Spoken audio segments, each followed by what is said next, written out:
is everybody around the studio is, I think they're mad about this set that we made. Why would they be mad? There's an impression that we we allotted, the budget, the majority of the Forever Dog budget for this set for our show, and we're not handing it out. Right. But they haven't seen the show yet. They don't know how great it's going to be. That's true. Yeah. They also don't know the truth, which is that I don't know if Sandy's going to be going to daycare anymore, No. or at least for a couple months. Not after you bought that life-size Leatherface. I'm still paying on How many? That set you back on layaway? Yeah. And these posters, they're all original. They're all, Right. You imagine these hanging up in some movie theater in the 70s, 80s, 90s. It's pretty cool if you think about it. It's very cool if you think about it. On today's episode of Weekend at Bergman's, the Oscar goes to whoever designed this gorgeous set. We'll get into that. We'll get into everything. We're back, baby, and it feels good. And we're talking Oscars tonight, snubs, surprises. We're talking 2023 year in review, the best movies, the biggest stories, the performances that we all can't stop talking about, from American Fiction to Zone of Interest, A to Z, baby, and everything in between.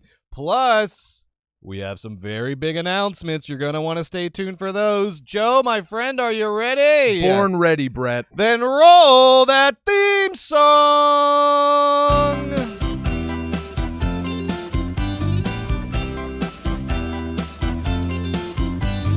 Every week, you and I watch two movies together. Well, not quite together because we watch them apart.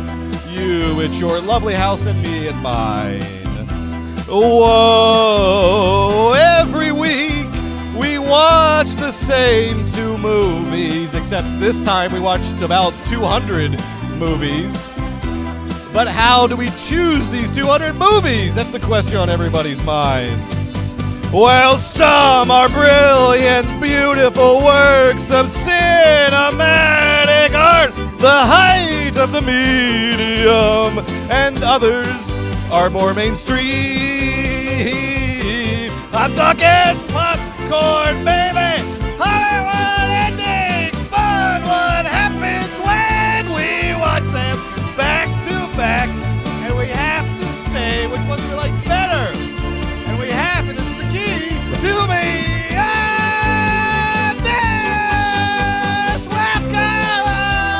Welcome back to Weekend at Bergman's. We watched a shit ton of movies. All we've been doing is watching movies, mainstream movies, art house movies, and we're going to tell you which ones we like better. The ones we like better, we're going to give awards to. Right. And the ones that we didn't like as much, I guess we'll probably never watch again. I mean, you're going to watch The Pope's Exorcist again. Couple times. You said, yeah. Couple times. My name is Brett Boehm, and I'm joined here by my co-host, Joe Cilio. Joe, how you been the last 2 years since we've been on? Folks, how have I been the last 2 years? I'll tell you, I haven't watched a single lick of television, except Succession. That's it. I've been on a movie rampage. It's like the second the BERGMAN'S ended, I've been thinking about this moment ever since. I feel like I've been Rocky, training, running up the steps, getting ready to talk movies with you on this podcast. And just this year alone, Brett, 2023, what a year. What a year in for movies. Cinema. Folks, tonight, if you're watching this, you are skipping President Biden's State of the Union. Well, I have a little State of the Union update for you. The state of our movie union is strong, folks. Hear, hear, hear, it is strong, folks. Hear, hear. The cinema is back. It is as essential as it ever was, and as it has been in a minute. I really felt that movie wave. Of course, there's bad things, Brett, across the movie sphere. People 2 years ago, COVID was happening. People wondered if movie theaters would ever be a thing again. Are they done? Are they done? Will they ever come back? Will they ever go to the movies again? 2023 resoundingly said no. Everyone is still going to go to the movies, kind of, especially if you love them. And if you do go, a lot of them will be very, very good. It's a tough year in entertainment. There was strikes, Brett. The Hollywood shifting movie industry, moving everywhere. David Zaslav's throwing movies away, trying to save monies on taxes. AI is a ticking time bomb. The advent of digital has created a TV aesthetic that has permeated our cinema. TikTok is eating alive at people's attention spans. But cinema responded strong this year. It is an art form that is still available to challenge, still available for shock, still available for intelligent adult conversation.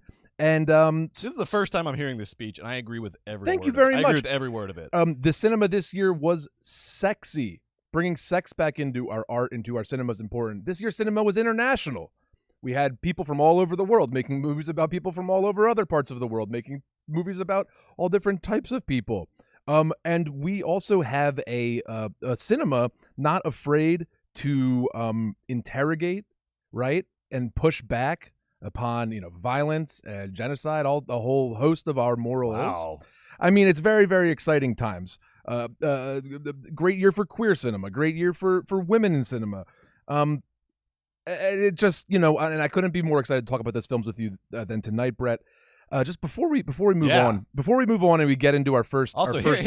Thank you, Brett. I would have done the thing they do where I applaud every sentence, like the State of the Union, but we're on a clock here. We got a show to do. I appreciate a whole lot that. to get to. I want before we move on to our first category for the evening, I just wanted to. Did you catch on TikTok or Twitter or wherever you get your movie news this week? Yep. There's this clip, right? It went viral yesterday or 2 days ago. Austin Butler's on the red carpet. Oh yeah, and he said to a guy that he's a fan of the film. You might have heard of it, The Good, the Bad, and the Ugly. Then it smash cuts to a teenager who grabs his head and he shakes his head and he says, "Austin Butler, come on, man, get your head out of your ass. Just say Toy Story. Just say Toy Story. Just say Toy Story. Just say something we all know." We're all thinking it. Just say Toy Story. Folks, it is time to ditch the anti-intellectual nonsense that we have all become accustomed to and we've grown comfortable with. It's just foolish. Do you know what I've been doing recently? I've been that's a popcorn movie. That ain't an art house movie. I've been engaging with popcorn movies and art house movies in a true fashion and with a critical lens, and I'll tell you, it's the most rewarding thing in the world. And I'm totally happy to be a snob. Going back into Bergman's, Brett, Ira Sachs, the wonderful director of Passages, of the incredible 2023 film Passages. We'll talk about Passages. We absolutely will. He said this, and this resonated with me, and I think it'll resonate with our audience as well. Ira says, "When I'm talking about filmmakers, I'm sure I say things that are highfalutin and pretentious, but when I talk about filmmakers, I feel like it's one of the most authentic parts of myself. These people are part of myself, and their films are too." Well, folks, I am excited to do a deep dive into us tonight then, Brett, and hear more about you tonight then, folks. And that's right, because I haven't been honest in 2 years. This podcast is about honesty. That's it. It's about being true to ourselves and true to what we see when we go to movies. And sometimes we like mainstream movies, sometimes we like art house movies, sometimes we like movies in the middle. I can't wait to start telling the truth again, Joe. It's been too long. It's time. And why don't we go ahead and lie to everyone in my life about everything? Well, I know, but at least now it's the only place I can be honest. Right. I mean, you could choose to be honest in other places. I got in your some life. things to get off my chest. I can't wait to start spilling it. This is live, right? So that we can't go back. Whatever you say, it's out there. Great. All right. Let's start. Let's be honest with our first category. Hold on a second. Before we do that, we have to acknowledge this set. Oh my God. Can we go back to the wide, Margo? Please, actually. That's a great idea. You got to look at this crap. Can you believe this? No. This is the basement of my dreams. I wish well, you know what? Even better than having this basement in our house, we have it in our office. In our office. We can come here. We can hang out here anytime, watch our movies on this amazing old television that our incredible production team, Margo Padilla and Eris Sevilla, helped. Shout out to Margo and Eris. Margo and Eris, the best in the biz. Absolutely. Margo's on the ones and twos tonight. God bless her soul. Ones and twos at the very minimum. Margo's doing a little bit of everything. Running the stream, running the graphics, running the sound cues. Every dang thing is running through Margo. And Eris created this amazing set. Incredible. I said, we want wood paneling. We want one of those old-ass plaid couches. I want it to look like a basement and you and your friends just got a bunch of Blockbuster videos and you piled into the basement.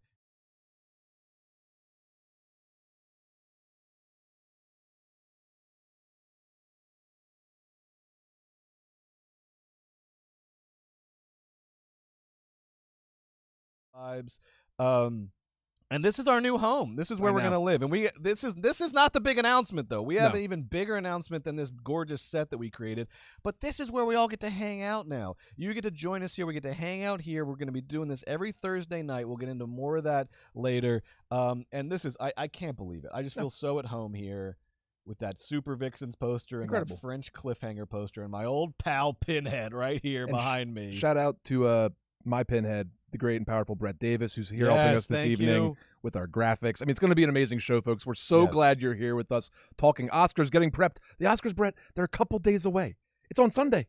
It's Hollywood's biggest night, I folks. love that we're pretending that we give a shit about It's the Hollywood's Oscars. biggest night. You know what's funny, This Brett? is the Oscars, baby. But you This know is the Oscars this, right this here. year I do care this about is the freaking Oscars. Oscar. No, it is. This is like a it's throwback. A fun year. It's a this fun is like year. 10 years It's a ago, and I throwback gave year. a shit about this. Now you said you said it's a good year for film, but Yes, it was it not was. a good year for all kinds of films. Let's get into our first topic, Joe. What's our first topic? Thank you, Brett. Just getting back in the flow with that run of show.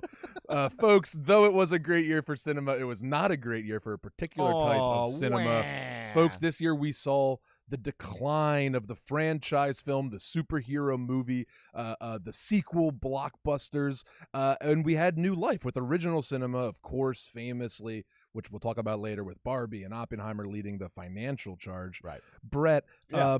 where are you? How are you feeling right now about the death of franchise cinema? Well, look, and death of franchise, it's a relative term. I mean, Guardians of the Galaxy still made $850 million at the box office. Like, Fast 10 was, I think, the third or fourth most, highest grossing movie of the year. So this is relative, but there are some facts that support this. Mainly, this was the first year since 2016 that Disney, aka Marvel, was not the highest grossing studio at the box office. So that is certainly a sign of the times.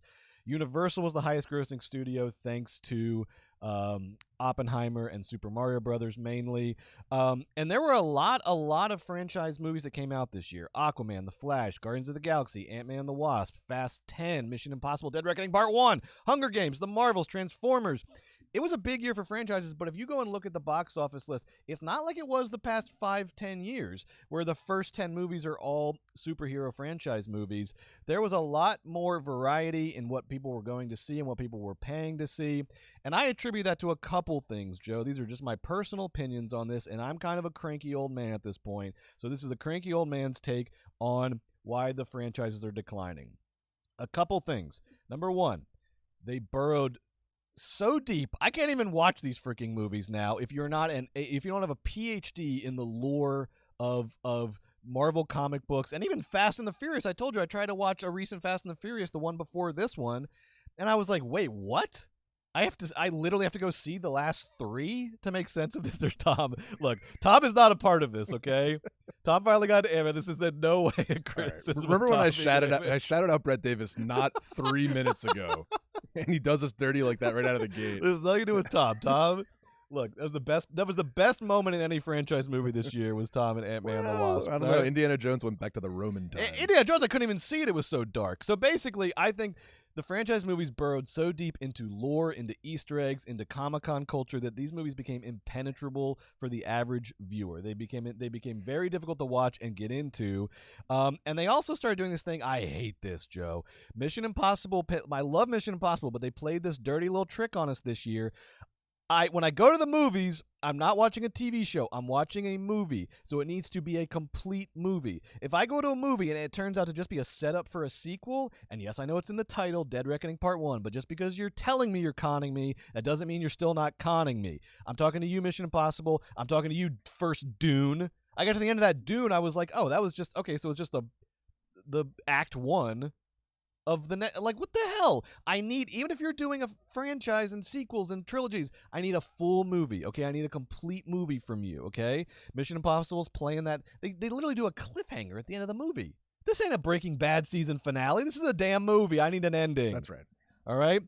I think all of this ultimately goes back to what it always goes back to, greed and hubris. I think the franchises, they did not just want to be big, they wanted to be so big they consumed your entire life. They wanted you to watch nothing but franchise movies. They wanted all of you. They tried to make these things so lore heavy and so sort of impenetrable that you could do nothing else but be watching Marvel movies all the time. And guess what? People are saying, no, I want something different. And of course, the two-headed monster of Barbenheimer played a big role in this, of breaking up the hegemony, breaking up the big banks. So I love it. And of course, these are still gigantic movies with gigantic budgets, but a little bit at a time, one step at a time. We're no longer, at least for the time being, in a world where franchises rule. However, before I give out our first award, I do want to say realistically speaking, we're probably just in a lull between franchises because, of course, Mattel now wants to do what Marvel did, and who knows if they'll be successful of that. But somebody else will come along. But enjoy the lull, baby, because they don't come along very often. All right, 1972, 1999, right? We never get 10 years straight of great movie years. Okay, you got to enjoy the lulls while you're in them, and then the studios rear their ugly heads, and it's back to business as usual. Okay, but enjoy the lull. We got so many great movies to talk about, and. But you mentioned franchise fatigue. Yes. And you mentioned sort of the bloatedness of the lore and the impenetrability of these franchises. But I think you forgot sort of the number one reason some of these movies failed at the box office. Please. Wokeness. Of course. I'm sorry. The number one reason these franchises got so woke. Somebody's tuning in for the first time. We're doing it a little too sincerely. I didn't really sell the irony there. Moving on to the award. No, okay. No, jokes and jokes nothing and to do with that. People want to pretend on jokes the right and like that's jests. what it's about. And also, let's keep in mind, this is all relative. These movies still made so much money. More money than God. Make your eyes Franchises bleed, okay? didn't have a bad year. We're just, you know. However, there is one franchise getting to. I keep thinking, there's the monitors here. I keep thinking that's my camera. The franchise that does not get enough credit, that tonight is going to get the credit it's due. This is going to be our first award. And our awards tonight, we're calling them, because the Oscars are a classy affair, Joe. They're a classy affair. That's why they were so mad at Alan Carr when he did the Snow White's Oscars. They were like, this is our big fancy night where we're all fancy and we show everybody how fancy we are. Want to fuck around, go to the Globes. And he did Snow White and Rob Lowe, and everyone's so mad he messed up their fancy party. So we're going to try to be fancy too. So our awards that we give out, and maybe this will become a tradition, are called the Corbells. The Corbells, all right? And these are little mini bottles of Corbell champagne, the fanciest champagne on the market. If you know from the old Corbell commercials, you can't even christen a boat with this shit. It's so fancy. Right. In the old commercials, someone would try to christen a boat with Corbell, and someone else would run up in a panic. No. Anything but Corbell. Anything but Corbell. We drink the Corbell. So the Corbells, the first Corbell tonight is going to Franchise Achievement. Franchise Achievement, okay? So award a franchise movie that was my favorite franchise movie of the year. This award is going to Equalizer 3, starring Denzel Washington. Equalizer 3, the third movie in the Equalizer franchise. And Denzel, if you want to come down to the studio and get your Corbell, we're going to keep these here. It says Franchise Achievement, because look, they ain't giving you an Oscar. They ain't giving you any awards, but we're going to give you an award for the Equalizer trilogy, Franchise Achievement. Joe, have you seen the Equalizer trilogy? Yes. Let me tell you why I like the Equalizer trilogy. I want to see what you. I want, and I'm acting as though I haven't been talking your ear off about the Equalizer trilogy for months. It's the only movie we've actually really connected on, and we've watched again 250 movies. So many the past movies. 6 so weeks. many movies. The one that we. But we keep talking about Equalizer 3, Brett. There it is. Thank you. Bang. Come get your Corbell. Denzel's going to be like Adele at the Grammys. He's going to have 8 Corbells in his arms. Yeah, that's awesome. Now, here's what I loved about, and the Equalizer was, those movies where they're a breath of fresh air. You watch them on a whim, and you're like, thank you, a movie. Somebody still knows how to make a freaking movie, okay? So I binged these things in quick succession recently, and what I love about the Equalizer trilogy, and you should see them if you haven't seen them, first of all, they're hearkening back to the old revenge-o-matics of the 70s. So I'm talking Taxi Driver, Death Wish, all those movies that were popular in the 70s, where one guy goes on a revenge killing spree, usually to save one person, right? And in this case, the first Equalizer is very similar to Taxi Driver. There is a sex worker who's getting abused by like the mob, and Denzel kills the entire mob to save the life of the sex worker, Chloe Grace Moretz. The thing I love about these movies is they are so self-contained. Each movie is a movie, right? This thing never jumps the shark. Joe was like, oh, you like the first one? I guarantee it jumps the shark in the second one. And the second one starts on a train in Turkey, a high-speed train in Turkey. And I was like, oh, no, here we go. And Denzel's in disguise on the train. And he beats up everybody on the train and saves the day because of something. And I was like, oh, no, we jumped the shark. Now Denzel's super Equalizer. He's going to go all over Europe. And then the third one, we're in space. And then I've lost everything I liked about this thing. No. After the cold open, after the credits, we're back in the old neighborhood. We're back in the old neighborhood. And the whole movie is like the first one, just a self-contained revenge. Denzel equalizing the playing field. He's getting rid of powerful, corruptive, exploitative people, right? He's the equalizer. Number 3, it's in Italy, but it has the best logline of any movie I've ever heard of. The logline for Equalizer 3 is the equalizer takes on the entire Naples mafia because they're terrorizing a small seaside town that he has fallen in love with. And that is the plot of the entire movie. Denzel Washington, the Equalizer, goes to the Amalfi Coast. Yep. He falls in love with this town. He's getting espresso. He's meeting a waitress. He's He's getting meeting an tea. old Italian guy. He's loving life on this Italian coast, and then he finds out that the mafia is terrorizing the people of this town, Right. and he equalizes the shit out of everybody, baby. Sure does. He gets justice. He kills so many people. It's violent. These movies are violent. He teams up with the CIA to take down the entire Italian That's mob. right. These Single-handedly. movies are yes. amazing. Denzel Yes. said this is the last one. I say Wrong. no way. No way. If they can make 50 fucking Marvel movies, we can get 50 fucking Equalizer movies, and every single one will be basically the same. Let's go. And that's what I love about Yeah. it. So Denzel, you get the first Corbell of the night for franchise achievement for the Equalizer, the entire trilogy for the Equalizer. And I'm serious, people. If you haven't watched the Equalizers, watch them. You might not like them, but you also might, and they might change your life like they did mine. There you go, baby. You earned it. Folks, it's time to get into our first category of the evening. That's right. We are going to be doing, like they always do at the beginning of the Oscars, actress in a supporting role. So that is where we shall begin. Margot, can we please see the actresses in a supporting role nominees? These are the Academy's nominees, What did these folks. morons nominate?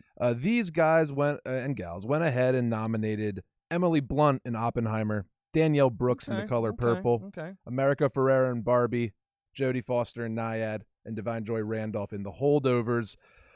Brett, I think I'll jump in. You kick off. What do you think? Well, I think this was actually one of the toughest categories for me to sort of figure out who I would have nominated, because there was a ton of great, as always, there was a ton of great options here. But I feel like ultimately the Academy sort of missed the mark with their nominees. I mean, just to kind of rattle them off just quickly, I mean, really honestly, America Ferrera already, well-trod territory here, but I don't think she gives an Academy Award winning or nominated performance in Barbie. Duh. Likewise, Jodie Foster in Nyad. We'll talk more about Nyad. Nyad's not a movie, right? And Jodie Foster doesn't give a performance in it, so she shouldn't have been nominated. When I was thinking of people to sort of populate who I would have picked for my top 5, so many people came up. Danielle Brooks is nominated for The Color Purple. The Color Purple has a ton of great supporting roles and characters. Taraji P. Henson's wonderful. Oh, here's your in picks, the Joe. film. Here's your picks. Right. Well, here's where I ended up. I couldn't say no to these actors here. Wow, I like this. And these are my picks. Just to go through them, we have first and foremost, we have Penelope Cruz in Ferrari. Penelope Cruz is the best part of Ferrari. She is doing her full Penelope Cruz thing in a sultry Michael Mann setting, and she is electric, and she's the emotional engine of the film, and she's a wonderful actor who deserves her flowers. Likewise, Julianne Moore teams up with her old friend Todd Haynes for another bizarre, stunning, miraculous performance in May December. Hong Chau, so funny in Showing Up, cracked me up, great movie. Sandra Hüller, if I may, in The Zone of Interest. Now, we all loved her in Anatomy, but you guys see Zone of Interest? Sandra was out of control in that movie. She scared the hell out of me with her eyes and the way she treated her help at Auschwitz. I mean, the whole thing, truly a terrifying performance. Terrifying. How aloof or how uninterested or how mentally broken she was to live that way.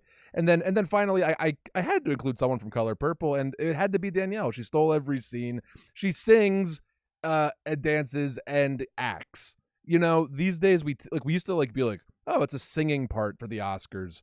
Oh, that's cheating. But these days you look at what people call talent, and I crave the days of singing, dancing, and acting. I miss it very much, and there's no reason to not honor Danielle Brooks.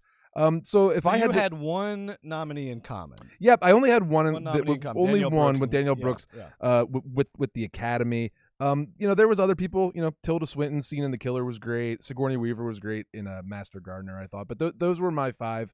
And who will win?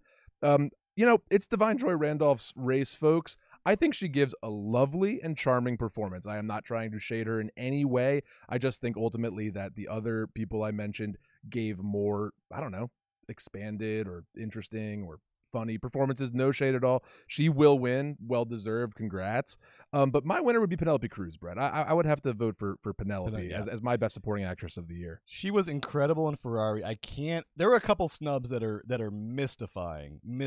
She's one of the mystifying snubs. To not even get nominated for that performance is almost a bizarre oversight. Really bizarre. She is so good in Ferrari. I know. I mean, honestly, America Ferrera, sorry, and Jodie Foster, sorry. Again, Nyad, not really a movie. America Ferrera and Barbie, that scene where Penelope Cruz good, right? is in her dead son's mausoleum, and she cycles through 5 facial expressions in the matter of a minute, and they all are related to grief, but in different ways, and it's somehow so natural but also performative.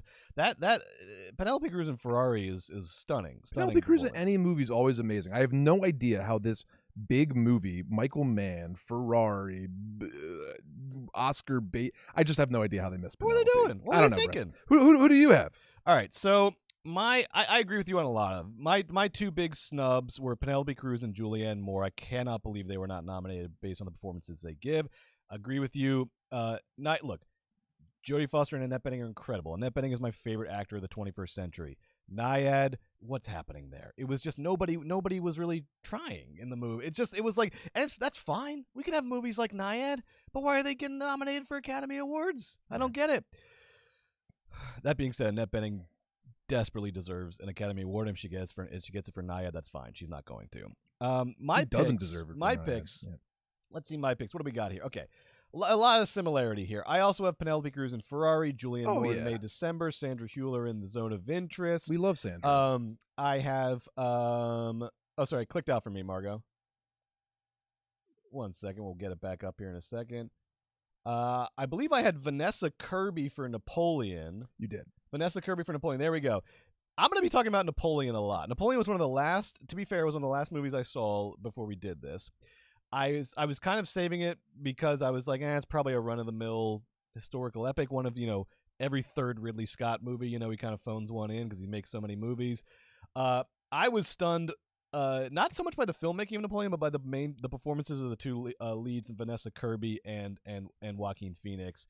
I'll start with Vanessa Kirby. She's playing Josephine, and it is a bizarre, sexy performance. She looks incredible. She looks like some sort of Harlequin punk from the post-French Revolution. And she is just sort of she's doing all the Vanessa Kirby things, right? Just that otherworldly sort of confidence and self-possession and sexiness. But I feel like this is the best role she's gotten, maybe besides the Crown when she played, what was it, Princess Margaret. Vanessa Kirby's incredible. Napoleon. Joaquin Phoenix I'll get to later. And then Divine Joy Randolph for The Holdovers is just phenomenal. You're getting these 2 sort of slightly wacky performances from the male leads. I love the male leads. Paul Giamatti and that kid who I'm forgetting he's great. He's amazing. But Divine Joy Randolph really roots the movie, you're right. anchors the movie. It's a performance that I'm glad it got recognized because it's maybe not as showy as the Paul Giamatti performance. I love Paul Giamatti in that movie. I don't know him. I can't call him Paul. But Divine Joy Randolph really, I think is a performance that anchors and balances and is ultimately the emotional core of the movie. So I think Divine Joy Randolph is probably going to take it. I think it's a performance that I think The Holdovers seems to have picked up a lot of momentum. It seems like everybody's seen it, which is always a part of it. So I would guess that Divine Joy Randolph is going to take the actual Oscar. My pick, though, is Julianne Moore in May, December. Wow. Just a stunning, you said, a bizarre performance. She does something where it's almost she so specifically crafts a character. You will not mistake this performance for Julianne Moore. You will in no way think that it's an extension of who Julianne Moore is or some slight exaggeration of this. Julianne Moore is going full character. There is every physical choice, every tick, every part of her is such a character choice, and it's so extreme. It's almost a character that feels like something out of a sketch, out of an SNL sketch. If they did Mary J. Letourneau on SNL, it's the same choices would be made, but because it's Julianne Moore making the choices, she's able to just carve them and mold them into this a character that you've truly never seen before on film. Is a character that is manipulative and domineering and is exploitative and raped a teenager and then married that teenager, and yet feels really nothing resembling guilt. Not at all. The opposite, actually. The opposite feels as though the world has been unfair to them. Correct. And she gives this performance such sort of menace and humanity at the same time. You are scared by this absolute human you are looking at. There's never a sense of like caricature. She walks that tightrope so well. We're going to be talking about May December a lot, but I'm going to kick it off by giving Julianne Moore my supporting actress of the year. Love it, Brett. And look, there's no reason to dilly-dally. The people demand Best Supporting Actor. Oh, let's get so why don't we jump right into it? Another bloodbath, you know, just these movies, folks. Let's get right into it. And I am really quick keeping an eye on the chat. Josh Siebert also nominated Patti LuPone for Beau is Afraid. I know you're a big Beau is Afraid fan. So Patti LuPone should also deserves some. And thank you. Dan Vitale says Dominic Sessa from South Jersey. Dominic Sessa is the actor in The Holdovers. Joe, take it away. Folks, the Academy threw up 5 goodies. The Academy threw up. They had bad shrimp. They threw up 5 goodies into our nominee pool. They voted in who? Let's see. Sterling K. Brown, the excellent always Sterling K. Brown in American Fiction. Oh, yeah. Can we see those Academy Award picks too, Margo? When you we have Robert De Niro in Killers of the Flower Moon. Robert Downey Jr. in Oppenheimer. Ryan Gosling. Oh, this is Best Actor. Sorry, we're supporting actor. And Mark Ruffalo for Poor Things. Mark Ruffalo and Poor Things. Sure enough. What do you think, Joe? Well, look, I get it. Robert Downey Jr. gave a lot of performance and played a pivotal part in Oppenheimer. I get that, right? Ryan Gosling, I won't sit here and like lie to be cool. Cracked me the hell up in Barbie. So much fun, so funny. Cracked me the hell up. So much fun, so funny. I get it, right? Yeah. Mark Ruffalo, I don't get it in this movie, Poor Things, but whatever. Fine. So I had some trouble because there were a lot of good people, a lot of options. I mean, just some honorable mentions. I mean, I already mentioned Gosling. I thought, you know who was great was Donnie Yen in John Wick 4. He came and brought the heat. That's a great call. He was so good in that call. movie. Yeah. Lance Reddick was so good in Kane Mutiny Court Martial. R.I.P. to the GOAT, Lance Reddick. And, Coulson Domingo was actually good in The Color Purple as Mr. Yeah. Too likable to be Mr., but God, he was good. But still, I had some other winners.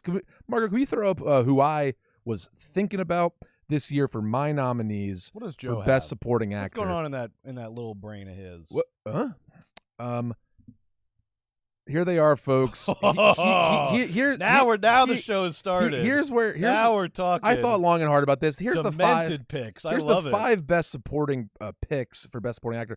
Charles Melton in May December. You won't be surprised to see him there. I mean, you will be if you're the Academy, right? They didn't even nominate him. This is the most offensive shit I ever heard in my life. That's so silly. Like, he was obviously absolutely unbelievable in that film, being an object of sexual lust, lusting himself, riding that line, discovering himself, list aging, list them out, then incredible. We'll come back to you. Sorry. Okay. Jeffrey Wright, he was amazing this year, and yes, he was very good in American Fiction. We love the guy. But I have him for Asteroid City. Nathan Lane for Dix the Musical. Robert De Niro for Killers of the Flower Moon. And Jacob Elordi for Priscilla as Elvis. So just to talk a little bit about these picks here. Melton, as I said, brava performance. Seriously, one of the best performances of the year. Jeffrey Wright is so funny. And he finally gets an opportunity to breathe and to be funny in Wes Anderson films. In The French Dispatch, he was so funny in that scene. And in Asteroid City, a fine whatever movie, Jeffrey Wright really is like the beating heart of the show there. He cracked me up. Speaking of cracking me up, do you know who's always being utilized pretty darn well? It's the great and talented Nathan Lane.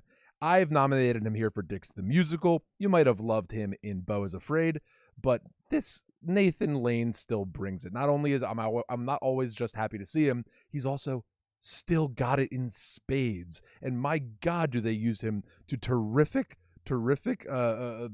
ways in the hilarious and excellent Dix the musical. Robert De Niro in Killers of the Flower Moon is great. He is great in the movie. It's a great late stage De Niro performance. God bless Marty for giving Bob parts that are still good as he goes on his like constant never ending divorce tour. At least he gets these incredible parts. And my God, De Niro really gives me the evilness and the serpentine sort of ways of his character in Flower Moon. I thought it was a great performance. Also the goggles, also the car, LOL. And then finally, folks, where's the respect for my guy, Jacob Elordi in Priscilla? We all love Austin Butler and Elvis. I love Austin Butler and Elvis. Austin Butler is terrific in Elvis, but you know what? He just also, by accident, wasn't as good as the guy who just kind of walked onto set, I bet, and just kind of put on a shirt. Jacob Elordi, he, wow, I love his Elvis. Very scary, very aloof, and very funny. And I thought he just nailed it. He absolutely nailed it. That Brett, those are my five in a packed year. Who are you thinking about this year? Who's your pick? Oh, I'm so sorry if this wasn't clear already. The best supporting actor this year was Charles Melton in May December. I mean, the most dangerous and interesting performance of the year. Joe, those are some incredible picks. That's what we're doing. I can feel the honesty just seeping out of those picks. Yes. Well, yeah. I mean, we said at the top of the show we're still going to be honest, right? We're going to be honest. Okay. Well, then there you go. I would say I would agree with you. I think the biggest snub, shocking snub of the whole year of Charles Melton. Like not putting Charles Melton in this category is bizarre. It's insane. It's bizarre. That guy, which you will see in my picks, that guy gave. Just a performance that you don't even. He is basically a guy who was frozen in time at age 14 when he was raped by his teacher, and now is an adult. And so it's a character who has all the trappings of an adult, but inside is still a 14-year-old kid. And I wouldn't even know how to begin to tell someone to give that performance. I wouldn't even know how to describe how to give that kind of a performance. But as soon as he's giving it, you understand that dynamic perfectly. Someone who on the outside has all that, he's barbecuing, he has his son, he's talking to his son, this and that, but there is such a sort of deep-seated, frozen-in-time insecurity about being an adult and living the life he's living and not being sure if it's the right life. And it is like watching all of the denial and the defense mechanisms, and then finally that scene where he breaks down, where he smokes weed with his son on the roof, and everything is sort of collapsing, but he doesn't want to admit it's collapsing, and he doesn't even have the words to describe the sort of pain that he feels just being alive. It is such an incredible performance, and the interplay between him and Julianne Moore is stunning. So let's see my picks. Sorry, Mark, I know you had him up a second ago. I, of course, have Charles Melton in May December. I also have the great Ben Whishaw on Passages, baby. Shout out Passages. We'll talk more about Passages. Ben Whishaw is so good in this movie. He might be getting a Corbell later. More on that later. Huge. Glenn Howerton and Blackberry, baby. Come on. Represent. Glenn Howerton, the emergence of Glenn Howerton as outside of the world of It's Always Sunny was such a cool part of this year. He is such an interesting, dynamic, like vicious actor. And he has such range and capability and resources as an actor. I loved Blackberry. I'll be talking more about Blackberry later. If you haven't seen it, check out Blackberry. I loved Sterling K. Brown in American Fiction. I think that's my only one in common with the Academy. He is just fun and dynamic and full of charisma, and it's a comedic performance. It's a human performance. It's great. I love him. And then I got this was a last second one. But I had to shout out Josh Hartnett because Josh Hartnett, the king of late 90s, early 2000s teen cinema, and then went off and lived his sort of Kerouac life or whatever Josh Hartnett did. He is back, baby. Josh Hartnett had a big year. Not only in Oppenheimer, which I would have liked to have seen. They nominated Robert Downey Jr. I get it. He's the legacy. He's, everybody owes money all over town to Robert Downey Jr. He's good. I liked Josh Hartnett and David Krumholtz's performances in Oppenheimer better than Robert Downey Jr. But Josh Hartnett, in addition to Oppenheimer, was great in this little underseen movie by Guy Ritchie. And I know Guy Ritchie does a lot of stinkers, but this one was fun, people. Operation Fortune, Ruse de Guerre. I didn't look it up. I don't know what it means. I don't care, because this is just a fun caper with Josh Hartnett. There he is. He plays a big Hollywood actor who then has to go and do a spy thing because the weapons dealer Hugh Grant that they're trying to spy on is a big fan of the actor that Josh Hartnett plays. It's a very fun plot, and him and Hugh Grant have a lot of great scenes together. Josh Hartnett is back, baby. He's back. He's lived a whole life, and now he's back and ready to put it all up on the silver screen. I love it. But my winner, the person I'm going to give it to, is, of course, Charles Melton from May December. Yeah, Charles that's Melton right. Is a next level performance. And oh my God, I didn't know about Charles Melton. I guess he sort of comes out of like more youth sort of teen culture, movies, youth culture, all the things we know nothing about. But goddamn, it's good to meet you, Charles, because you gave a hell of a performance. This is a baby. Charles Melton Stan podcast. How did you not get nominated for an Oscar? That's insane. That's ridiculous. That's insane. They nominated who's like the worst nominee? Who do you think's gonna win?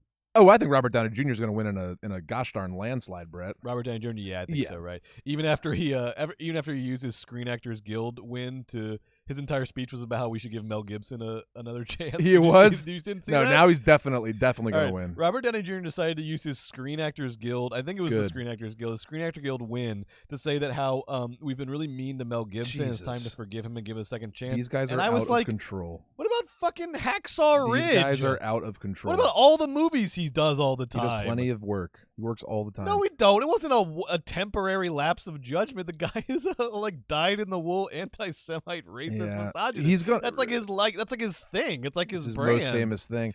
Downey Jr. What he's going to win. If he doesn't, maybe Gosling upset Sneaky Poo. Who knows? The two possible upsets I think are Ryan Gosling or Sterling K. Brown for American Fiction. I would love that. I love Sterling K. Brown. I just don't think enough people saw American Fiction. That's always the problem. I could see an upset by Ryan Gosling, particularly after Robert Downey Jr. went on his Mel Gibson tirade. Who knows? These days that could have increased the chance he wins. You never know, people. You never know. You don't think Mark Ruffalo in Poor Things has a shot at it?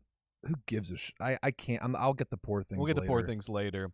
Well, that's the supporting. Mark's fine. Mark's fine in Poor Things. Oh my God, we've come to our first big announcement. This is the big one. Wait, what? This is the big announcement. Oh my gosh! Are you ready? Yeah, I'm gonna sit We've up. only been working on this for like months. Wait, and now we get to actually talk about it. I haven't told anybody. I haven't told my wife. No, all right, I have, honey. I'm kidding. Let's pull up. Hold on a second, Margo. Sorry, before you pull it up. All right. Our big announcement is, all right, first of all, Weekend at Bergman's is back. We are so excited to be back. Every Thursday, we're going to be doing a Weekend at Bergman's live stream, okay, on Thursday nights. Then it'll go up on your podcast feed, and it'll go up as a video. Maybe. You'll wait on that. And then we thought, we don't want to just bring Bergman's back because so much is happening in the movies right now. The movies are better than they've been in a second. VHS collecting is taking off, right? People are kind of movie fans. The people that think about movies the way we do and the way that you do. We just love good movies, right? We're not into the big franchises and this and that and go to this and that. We just love good movies. We love lots of different types of movies, and we want to just watch fucking movies and have fun with movies, right? Yes. So we thought, why don't we, instead of just bringing Bergman's back, what can we do? How can we create a place for movie lovers? How can we create, dare I say, the ultimate movie lovers experience? Ooh. So we thought a lot about this, and what we've done is we've created something called Movies Baby. Wow, Movies Baby. Movies Baby with five Ys. With 5 Ys. Wait, look at patreon.com/moviesbaby with 5 Ys. What is pouring some Seagrin 7 in my cup? We're watching May, December. We're having a blast. What's going on here? So what is Movies Baby? Movies Baby is the ultimate experience for movie lovers, and it's available on Patreon. Bang. And what you're going to get at Movies Baby is the following. You're going to get, of course, ad-free audio and video episodes of Weekend at Bergman's every week. And you're going to get the audio 3 days before it goes out on the regular podcast feed. So you get it ad-free and early, of course. Check. What you're also going to get, we are doing on Thursday nights, we're going to be doing a second podcast called Movies Baby. And Movies Baby is going to start at 6, and then we'll do that for an hour, and then we'll do Weekend at Bergman's at 7. And Movies Baby is going to be all about movie news, reviews of new movies that have come out, what are Joe and I watching, what are the big topics in movies that week, all the stuff that's going on. We're going to have so much fun talking about sort of new movies, movie culture, movie news, all of that, and we'll do an ad for an hour, and then we'll get into Bergman's. And if you're a Patreon subscriber over at Movies Baby, you'll get ad-free audio and video of Movies Baby and Weekend at Bergman's. You will also get 2 bonus episodes a month. We'll be watching trailers. We'll be looking at people's Criterion Closet appearances and judging them on a scale of 1 to 10. Yeah, their Letterboxd 4 we'll be faves. doing a lot of fun stuff like that. We will also... You'll also get access to Little Lord Watch Along, the thing that I do on Double Threat every month. There will be weekly movie trivia, some of our favorite scenes, frames from movies that we really liked, lists. There will be, get this. There will be entire bonus shows that our friends who are also big movie fans will be producing for us. And the first one you'll be hearing about on Monday. On the Patreon. Friends on the Patreon. So there'll be we have friends who are into VHS collecting, who are into movies, who know a lot about movies, and we're gonna ask them to do shows and do episodes and content for Movies Baby. What else? I feel like there's so much, and I'm Well, when can they sign up? That's a great. Thank you. When can they sign up? Okay, you can sign up. You can sign up right now, That's Joe. right.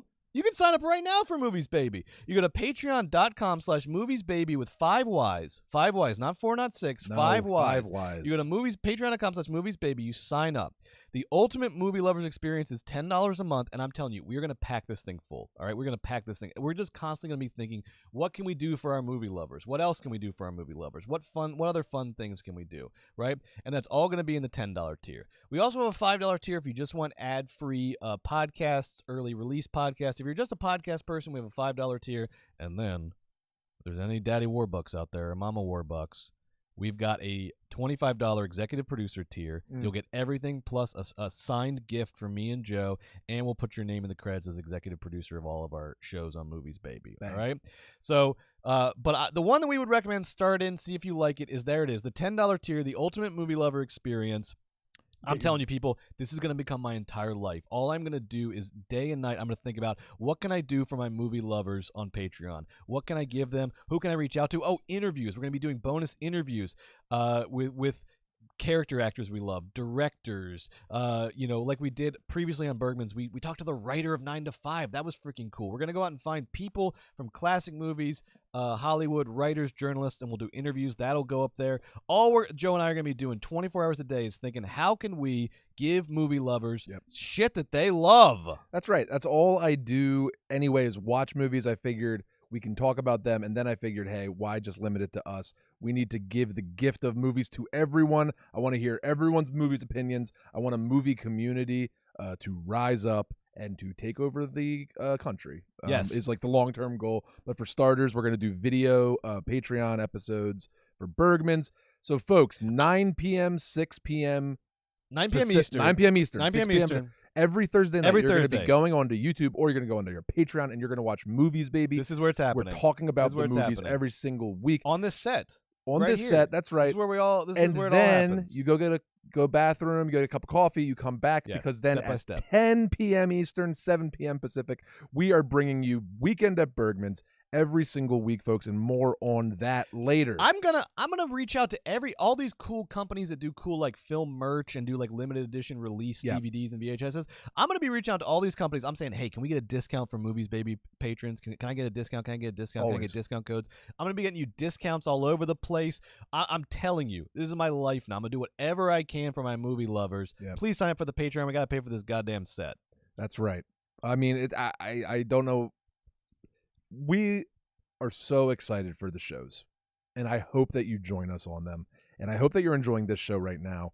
Brett, Joe, you're up, baby. should we You're get up now. This is the thing that Joe's been waiting for. What's next? Well, I just want to kind of hash it out, because horror fans, I know you're out there, and 2023, a lot of horror movies came out. So I wanted to do a little something tonight. I want to give a horror Oscar, Brett. Horror is eternally left out of these awards. There is no award for horror movies. But folks, tonight I am going to tell you my 5 favorite horror movies of the year and tell you which one I loved the most, winning the first annual Bergman's Horror Oscar. But let's take a little look around the horror landscape for starters, Brett. Here's what I think. 2023 was an up year for movies, but in the aggregate, 2023 was a down year for horror movies. Oh, no. It wasn't a bad year by any stretch of the imagination. There were plenty of movies I enjoyed, but we are coming off a pretty triumphant run of horror, sort of the whole elevated horror thing, Right. the whole Get Out inspired, Your Ari Aster inspired, your Jordan Peels. your that whole Suspiria, the whole thing, right? Yes. We're coming out of this A24 horror. That's right. This like mini horror new golden age, and I don't think we're coming out of it. I just think that this year didn't provide any monolithic, oh my god, there's nope. There was just nothing to like hang on to. But what did we get? Folks, vampires are always showing themselves, right? Vampires are very popular. This year we got some mediocre vampires, in my opinion. We had Last Voyage of the Demeter, which Yikes. should be fun. It was fine. I liked its mise en scène, but it didn't really deliver the scares. Renfield, worst movie of the year. El Conde, out of it's about Pinochet as a vampire, beautifully shot, actually nominated for best cinematography at this year's Oscars, but Margaret Thatcher is a vampire in it, Pinochet is a vampire in it. It's just a smidge, I gotta watch that one. I didn't see that one. It is very beautifully shot and gorgeous black and white, but it's a little tiny twee at the end, whatever. And it's not particularly scary. It is particularly gorgeous. I will give it that. Big year for exorcism, folks. A lot of ghosts inside people, making them scream. We had Talk to Me out of Australia. We had Pope's Exorcist, Nun 2, and from Argentina. You think when there's an exorcist situation, the thing inside of the possessed person is a ghost? Some sort of ghost entity, some sort of demon, It's a demon. Well, there's lots of movies, like all sorts of things can get inside of you. It's a canonical Catholic demon is inside of you. Damien Rugna from Argentina, an exciting director. He got everybody like all excited for When Evil Lurks, and When Evil Lurks has a lot of like excellent imagery and one particularly scary sequence and some excellent gore effects. I just was ultimately left underwhelmed.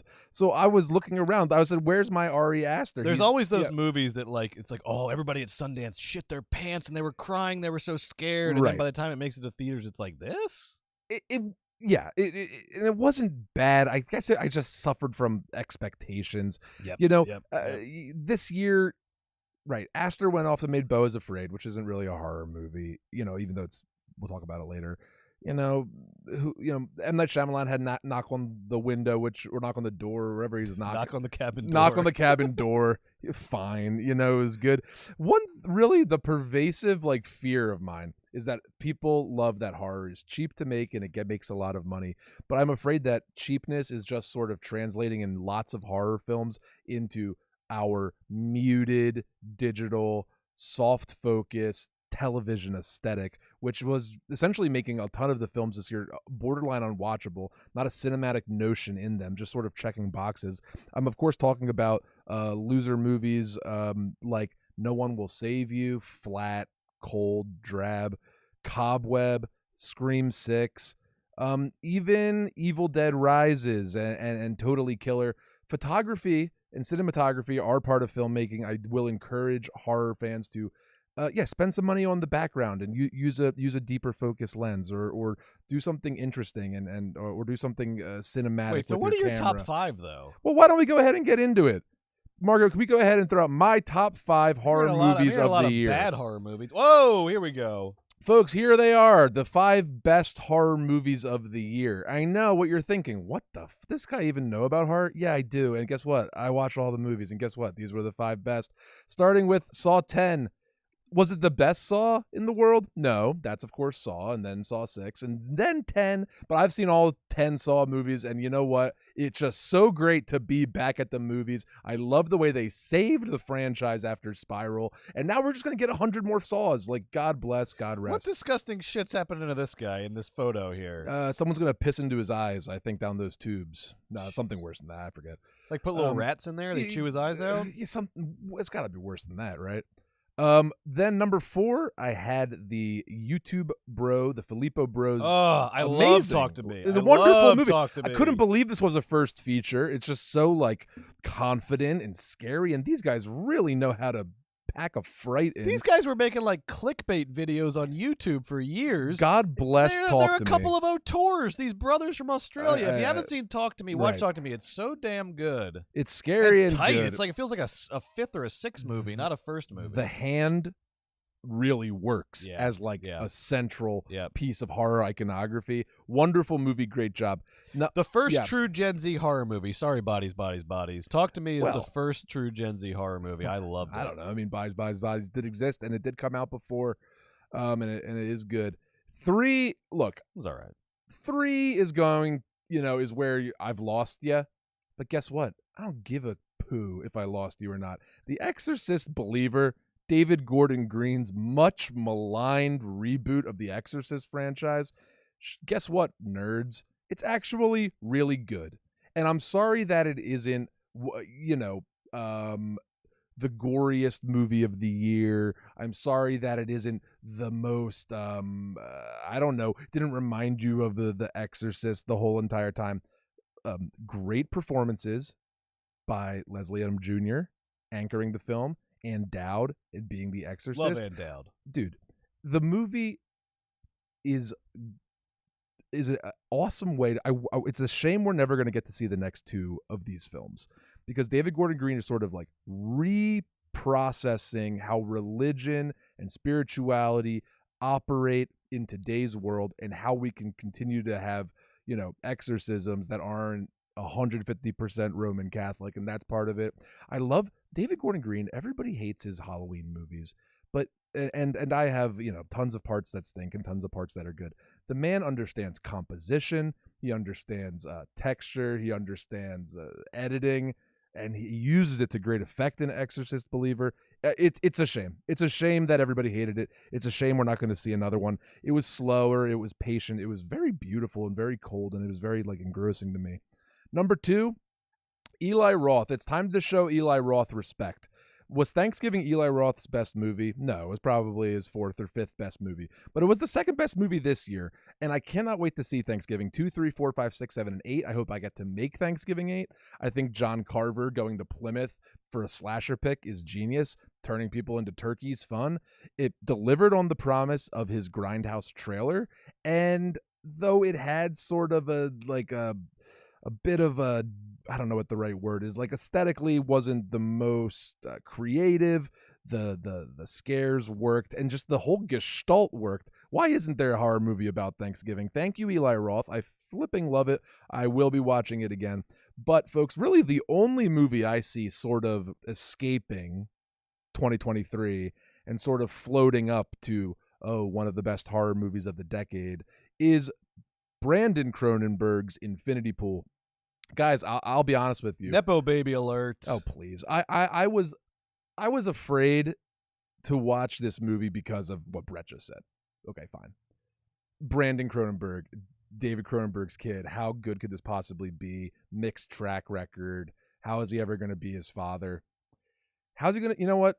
Brandon Cronenberg was inspired by his father plenty. But you know what I could really pick up on in Infinity Pool was Brandon Cronenberg is inspired by his father's inspirations. The man knows his way around a film. He brings a ton of life and energy and confidence into the movie. He understands what is scary about a horror movie. He goes to strange places in the film, and the performances are great. I mean, obviously not Mia Goth, the worst actor living, but she is so rapturously beautiful that it's always fine to have her in the film. She's just not going to give a good performance. It again doesn't matter in this movie. because it's you know, she does her kooky Mia Goth thing and she screams and you know whatever, but God, it works. Did you see this film? Nope. Brett, you will love it. I'm going to watch this. I'm going to watch the one where Margaret Thatcher's a vampire. So yeah, I'm going to watch some of these great horror movies you've been talking about. I appreciate that. I would totally recommend it to anybody looking for a good horror movie that is cinematic and fresh and scary. And Brandon makes some more movies, and now Caitlin Cronenberg is going to be making movies. All the Cronenberg kids can make movies. They're my Coppolas. God bless the Cronenbergs. God bless Infinity Pool. God bless horror. God bless America. That was incredible, Joe. That was I think a well said, thorough rundown of horror. There was a lot of horror this year. You're right. There's so almost much. too many horror movies to talk about. I beg, there's 20 I didn't mention. And speaking of too many movies to talk about, so many movies came out in 2023, and my God, between us, we might have seen every single one of them. We've been doing nothing but watching movies for the last couple of weeks. But in order to sort of get to a bunch in a row, we want to do something right now called one sentence reviews. Sentence reviews. We're going to quickly run through some movies that we might not have time to talk about in more detail. And Joe, you get one sentence, and you got to make it count. Okay, a one sentence review. We'll go back and semicolons. Forth. We'll go back and forth. Yeah, you can get creative. You can do a William Faulkner sentence if you really want to. But as soon as we hit an end punctuation, you're done, baby. On to the next one. And Margot's going to pull these up. Let's see. What do we have first for Joe, Margot? What do we have first for Joe in one sentence? Oh, Ferrari. We talked about Penelope Cruz. Yeah. Joe, what's your one sentence review of Ferrari? Great movie. Don't know why it was imperative after 20 years of waiting for Michael Mann to cross the picket line to finish said movie.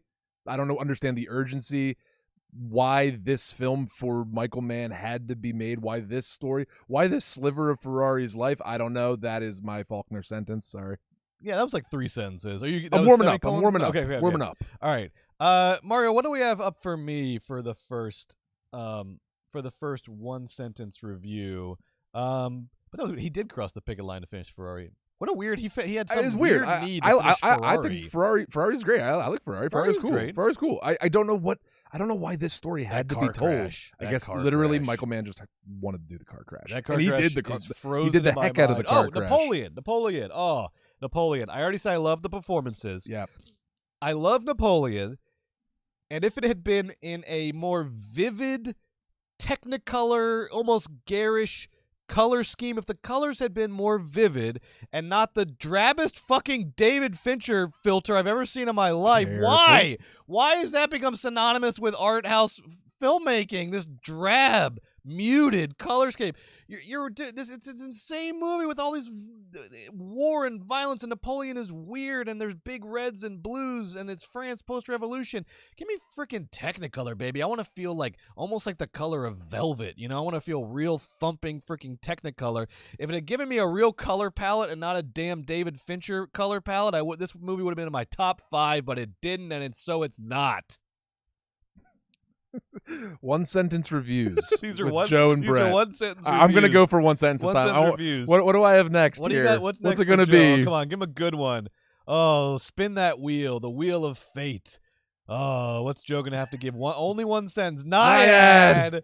Well, we already got your one sentence review on Naiad. Here it is. Please, again, Naiad. For all intents and purposes, Naiad is a staged reading about the world's worst woman. I kind of liked it. What? Since when? It wasn't good. It's really bad. It's not a movie.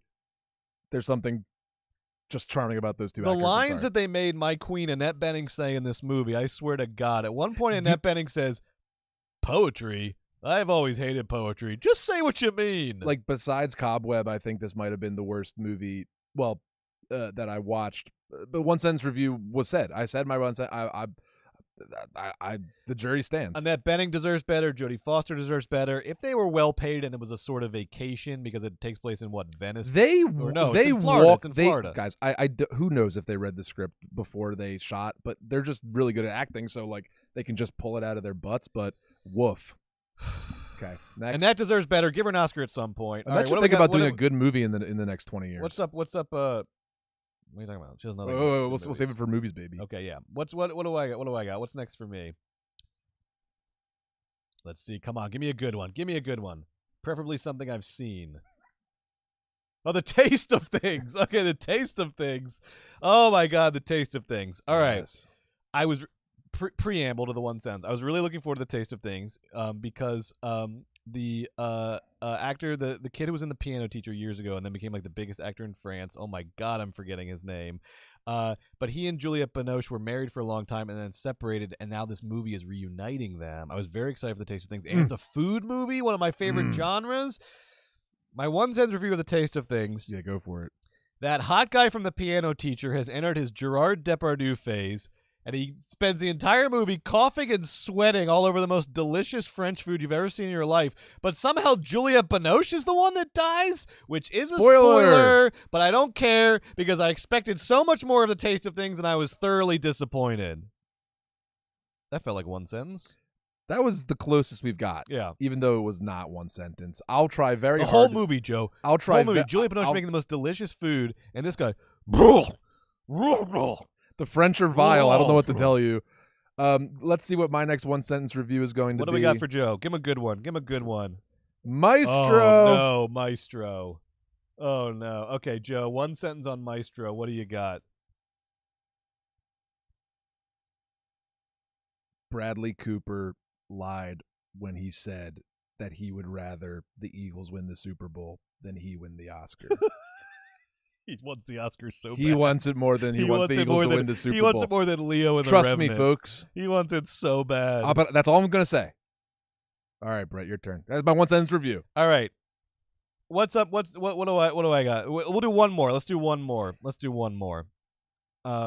Maestro. Oh, Maestro! I also get Maestro. Okay, Joe, I'm gonna ask, and you can have one of these two. I'm gonna ask if I can do a 60-second review instead of a. Well, that's all we've been doing. Okay, that's true. Okay. Give it to me. So, and you can have one. That we'll do another round of this, and you can pick one movie to do a 60-second review of. Okay, Maestro. Bradley Cooper is so weird. Bradley Cooper is the weirdest man on the planet. Right. Bradley, I'm going to speak to you directly. Bradley, please, you're talented. You want to make great movies. I am not your parent at your middle school recital. I am just an adult who you don't know who is paying to go see your movie, okay? Bradley Cooper makes movies so that everyone will stand up and go, "Good job, Bradley! Bradley, good job! Hey, everybody, Bradley did it! Bradley made the good movie! Bradley's so good in this! Isn't Bradley so good in this? Bradley, we're just people going about our lives, and we just want to see a movie on a Friday night or every night of the week." And it was so deep. I would spend 6 years just studying to become Leonard Bernstein. That's not acting, Bradley. That's a condition that you have. That's so weird. He packs on the prosthetics so heavy. He gets manic. He's like, at some points, he's like Robin Williams in the 80s. And I was like, was that what Leonard Bernstein was like? I don't think so. He's weirdly, for all his interest in Leonard Bernstein, kind of irreverent of the guy. This is one of the great American conductors and composers. And of course, he was flawed and had issues. But Bradley Cooper is so sort of like weirdly curious about Bernstein's sex life and his coke phase, but also seems to not remotely understand what people's sex lives are like and how they work. No. This is a weird bad movie, and right. I don't know why it's getting anywhere close to the Oscars. I also, as a director, have to ask you, Bradley, what are your influences? I'm genuinely confused. This man seems to have no cinematic influences, and I don't mean that in the sense of he's novel or original. I mean it in the sense of watch more movies, Bradley. Watch more freaking movies, okay? You want to be a filmmaker, that's kind of step one. This guy spends 6 years learning how to do the freaking baton and finding the best makeup person on planet Earth so he gets the prosthetics right. I think you should watch more movies. Watch like Pollock or something. Just watch like a biopic about an artist to start with, because this was one of the weirdest movies. It was all over the place. Occasionally it slips into like you know what I think Bradley Cooper's favorite filmmaker is? Who? I think his favorite filmmaker is Damien Chazelle. I think I think he thinks he's in some sort of Scorsese like Coppola competition with Damien Chazelle to make the weirdest, most bloated movie of the year, because he will occasionally slip into these moments of grand bravado as a filmmaker where suddenly like ba-da-da-bum, and suddenly you're not in like the real world, you're in some fantasy world, and you're like Bradley Cooper's like leaving his apartment and then enters Carnegie Hall, like little like flourishes like that are so self-consciously like crazy. flourishes that are like seeking attention and seeking some sort of awards nomination, as though he's like, hey, serious filmmaker alert, serious filmmaker alert. Bradley, I'm begging you. What if he saw this? He's not obviously. But I don't know. I'm just begging you. He wouldn't do anything. Begging you. He would I'm just make begging another you. movie. I've just never been this directly like mean about a human being before. But he gets me going so much because this movie is so bad, and it didn't have to be so bad. You know, what are you gonna do? Please, Bradley, I'm begging you. I'm begging you. Before you make another movie, and the thing is, by all accounts, everybody liked this movie. And it's getting nominated for tons of awards. No one liked. So no one. It's not going to make a difference. But Bradley, between me and you, okay, I got Joe's a Philly guy, so I got some cred there, okay. So between me and you, before your next movie, watch a bunch of movies, watch other movies.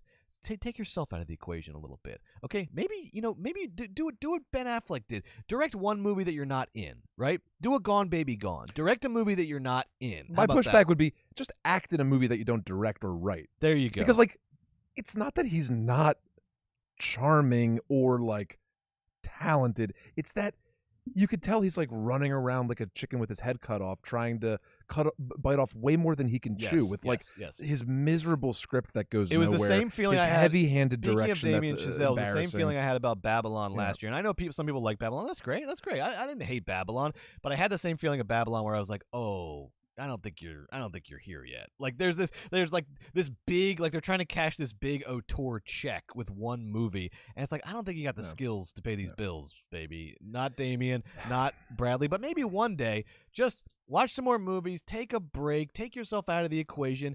Don't become a human being for 6 years, okay? Right. Whip one out, baby. Do a 90-minute noir. Let's see what you're fucking made of, okay? 90-minute noir, Bradley. That's your challenge. 90-minute noir. You're not acting in it, and then we'll see what you're really made of. Not Oscar bait. Release it on 3 screens. That was my 60 seconds on Maestro. And that was one sentence reviews.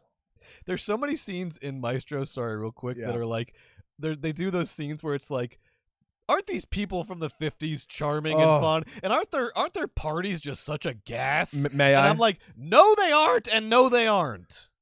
Okay, there was a time in the early 50s, it must have been like 18 to 24 months, when people thought it was okay for a husband and wife duo to get up and do a double act comedy routine in the middle of a party. That was probably fine and acceptable for 18 months. I feel like when it happened in Maestro, this was like the year later, and it has already become, cringe. They were still doing it at the party. This is hack filmmaking. That never happened. According to movies, there was a time in the early 50s when people try to do like 1950s New York. They're always doing like everyone. The husband and wife gets up at the Algonquin round table, and they all know how to sing in perfect pitch. They do the double act. It's embarrassing. It's a crucial part of parties from 1951 to 1954. It never happened. There's also a scene where Carey Mulligan floats down to the bottom of a swimming pool and sits there to see how isolated she is. Give me a break, Bradley. You can't do the swimming pool shot. 3 movies. There's 3 movies they've got away from the swimming. They've gotten away with the swimming pool shot. The Graduate. Sure. Rushmore. Bill Murray with the Bud Light shorts. Iconic. Whatever. And the best one of the bunch, Let the Right One In. You know what I'm talking about. Those are your top 3. Top 3 swimming pool shots when the kid's in the swimming pool, and then she kills all his Let the bullies, Right and their One like In. dismembered limbs float into the pool. Let the Right One In, best swimming pool shot ever. Maestro with Carey Mulligan, worst swimming You mean pool under shot the swimming ever. pool and they jump in? You know the scene. They I jump in the do. swimming pool, they float to the bottom, and you get a cool underwater camera. Yeah. And you show them down there to show how isolated they are. No, I'm familiar. Anyway, you ain't got the skills to pay these bills. Go back to film school, do a 90-minute noir, do a 60-minute noir, do a short film. What if Bradley Cooper did a short film next? I'll Work watch. on your chops, baby. What do we got next? We got actress in a leading role, Brett. Actress in a leading role, I think. I don't have the rundown. I'm sorry. Best actress in a leading role. That is where we are. Man, we're getting to the big ones here. I mean, best actress in a leading role. Actress at the Oscars. This is huge. I'm sure they nominated only the best of the best. Margot, can we see what the Academy nominated? Here we go. Okay, Annette Bening and Nyad. I mean, she just gets a nomination every time she stands in front of a camera. But she's never won, and that's a crime. We have Lily Next. Gladstone in Killers of the Flower Moon, Sandra Hüller in Anatomy of a Fall. Nice I apologize. I'm trying my best. That's really good. Carey Mulligan in Maestro and Emma Stone in Poor Things. That's where the Academy landed What do you this think, year. Joe? What do you think? Well, I mean, right out of the gate, look, again, Annette Bening should not have been nominated for Naiad, so we can cross her off. And then, likewise, really, Carey Mulligan in Maestro. I mean, Carey Mulligan's a wonderful actor. I understand that. Very good actor. But she's just like stuck in Maestro. My mother-in-law did say, though, after she watched Maestro, her one-sentence review was, that Carey Mulligan is gonna be big. So you heard it here, folks. That is good. You heard it here first. That is good. Elephant in the Room, Emma Stone in Poor Things. I'll get to Poor Things later. Emma Stone is good in Poor Things because Emma Stone is a wonderful actress. She consistently anchors. She tries her best to bring humanity to Yorgos's films, and she somewhat succeeds in Poor Things, but it was not my least favorite. Joe, be honest. Nobody's. I haven't heard. Nobody's talking about this. We're kind of doing a like I Am Sam, Happy Jack thing in Poor Things. 100%. I mean, nobody's talking about it's it. in the script, and I know it's like her baby's. It's her dead baby's brain. No, Rami Youssef but calls like, her a pretty R word in the middle, that's like right. to set up the character. I was like, I didn't know Poor Things was like a I Am Sam. Emma situation. Stone, she grows up in the fucking whatever. I'll get to Poor Things later. Okay, yeah. The two goodies are Sandra and Lily Gladstone in Killers of the Flower Moon. I mean, Lily Gladstone in Killers of the Flower Moon, for me, she is the movie. She is the heart of this challenging, late career Scorsese piece. And though it has Scorsese, stalwarts De Niro and DiCaprio in it, who are both excellent, how much Gladstone brings to the picture is immeasurable. She's such an extreme talent, as we learned last year or 2 years ago in that Kelly Reichardt movie. But Lily really brings it in Killers. Certain Women. Certain Women, thank you. Sandra Hüller in Anatomy of a Fall is excellent as well. When I was crafting my nominees, there were some good performances. You know who I loved?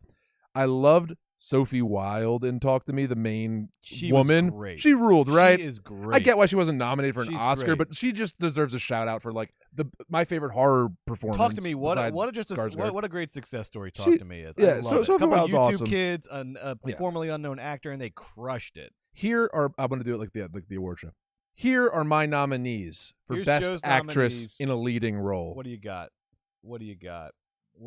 I can't wait to see this. Wait till you see this. Your picks have been pretty fire so far. I appreciate that. You literally had Josh Hartnett in the Guy Ritchie movie, so I mean, I kick that back. No, I agree with you. I wish it was like the old Oscars. I could give a whole year that. award to all the movies he was in this year. All right, here we go. Here's who blew me out of the water this year, and all 5 of these women did blow me out of the water. Gladstone and Hüller, incredible. The 3 that weren't nominated that I think that was a crime against humanity, Natalie Portman, brilliant in May December. The speech when she becomes Julianne Moore and does the whole entire thing into the camera. God. I mean, that's awesome. The scene when she goes into the school and talks about sex and filmmaking and the blurred lines between reality and irreality. Natalie Portman is back. She never left. She's the best. She's incredible in this film. No love, no respect.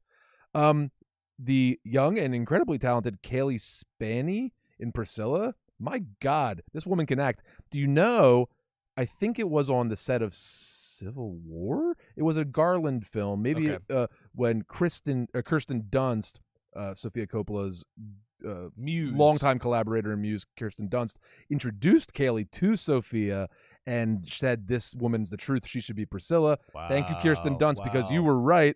This Kirsten woman Dunst is an incredible actor, and she holds the fort down. I love that pick. She has so much interiority in her face, and is so perfect in the world that Sophia puts together. I love you standing up for Priscilla. Priscilla didn't get enough credit. I'm just getting started on Priscilla. Okay, Priscilla's an excellent film, and Sofia Coppola is one of our best. What else you got? And then finally, I had Michelle Williams as the hilarious, excellent, charming movie Showing Up. Michelle Williams, of course, plays all of the women I've ever loved if they all ran into each other at full speed. So that was exciting to see up on the up on the cameras this year. But Brett, if I had to pick a winner, Who's your winner? I hope Lily brings the Oscar home, and she's who I'd say will win. Yeah. But my, if I'm being honest, and I hate it, but if I'm being really, really honest, Sandra Hüller in Anatomy of a Fall blew my socks off. She was the movie. Yes. She is brilliant at acting, and the scene when she excoriates her She's so husband. good. Oh. My God, that speech that's what the dreams that cinema are made of. When my That's baby cinema, son baby. Enzo is 30 and he's watching his Oscars 150, and they're showing a retrospective of all of the montage. amazing movies. They're gonna have some Sandra Hüller doing Anatomy of a Fall speech. Bless her soul. That is what my that winner scene right reminded there. me of was Beatrice Straight in Network when she's like excoriating her husband William Holden, right? And she says, "Oh, she's like they are just." I've those two movies I've never seen. Those two scenes, never seen anyone like cut to the core of a marriage so savagely and so ruthlessly, but so honestly. And Beatrice Straight won the Oscar, even though she was only in the movie for about, I think, 6 minutes in total. She was so powerful in those scenes. So who knows? Well, actually, Sandra Hüller was she not? She wasn't nominated. Oh, absolutely, she was nominated. She was nominated. So maybe Sandra Hüller in an upset, but you're saying. But I hope Lily wins. Probably, but, yes. But if I had to tell you who the best actress was, it's going to be Sandra. Got it.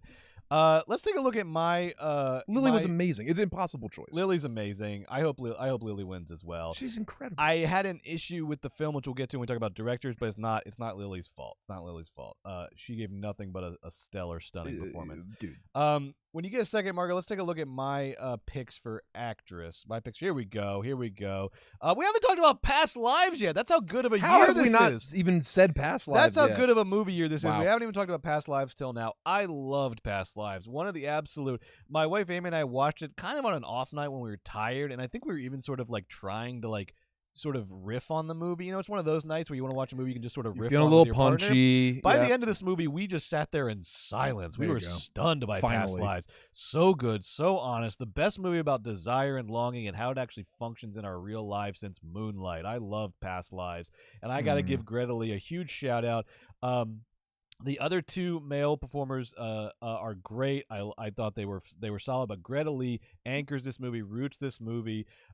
She is. I have a question about Greta Lee. Is thinking and feeling 100 things at once and channels it all through these perfectly nuanced facial expressions.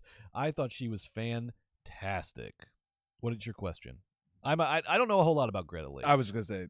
No, I don't worry about it. Sorry, folks. That's all my bad. That won't happen again on this. Patreon.com/moviesbaby. This will not be happening on the Patreon. No.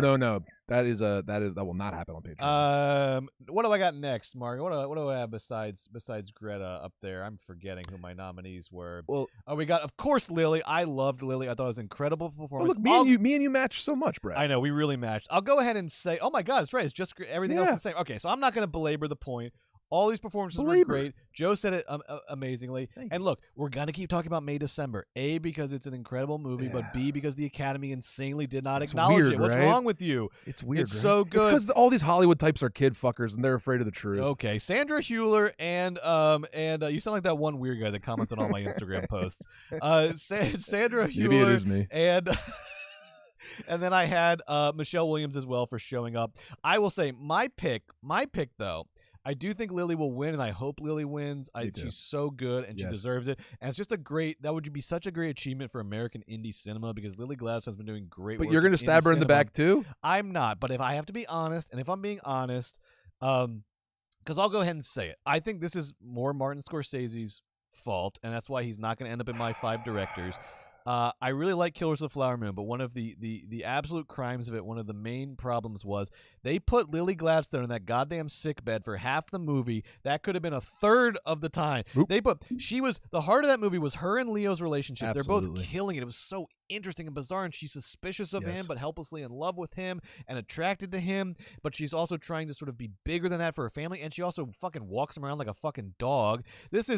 She is giving such a performance, and their relationship is so key to it. And then, of course, a big part of the movie is, that all the white people are trying to kill all of the Native Americans in Oklahoma to take their oil money, right? We all know this, and Leo ends up, he's part of the problem, all right?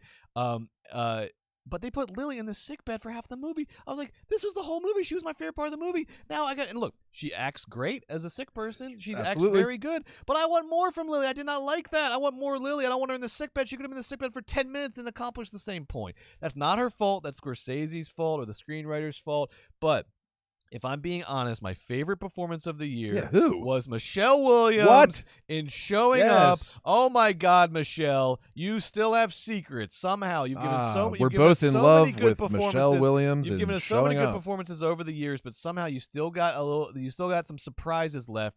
This was much like Julianne Moore in May December. This was almost like a sketch comedy character. This was almost like if Debbie Downer, if Rachel Dratch's Debbie Downer from SNL was like done at the level of high art, it would be Michelle Williams' character in Showing Up. This character there were very specific choices being made. She was not phoning this in. She's saying like, low budget indie with my pal Kelly Reichardt, we'll have some fun. No, Michelle Williams is going for it in a way that Bradley Cooper doesn't understand. Bradley Cooper thinks going for it is 6 months of learning how to do the baton and putting the makeup on. Michelle Williams knows that going for it is making some very specific, daring, bold character choices that are honest to what's on the page and honest to your conversations with your director. And her and Kelly Reichardt together created this character that is so interesting that I've never quite seen on cinema before and yet is so relatable. Joe said it's every woman he's ever dated is Michelle Williams in Showing Up. But that's the thing. It's simultaneously something you've never seen before and something that's so relatable. I loved Michelle Williams in Showing Up. I think she's the best actress of the year. I love it. A little addendum to tack onto that. Just here's the hottest thing I've ever heard, folks. The hottest thing I've ever heard. Apparently on set during Showing Up, every time Kelly Reichardt would give Michelle Williams a note, Michelle would whisper, "Anything for you, Kelly." I love these two.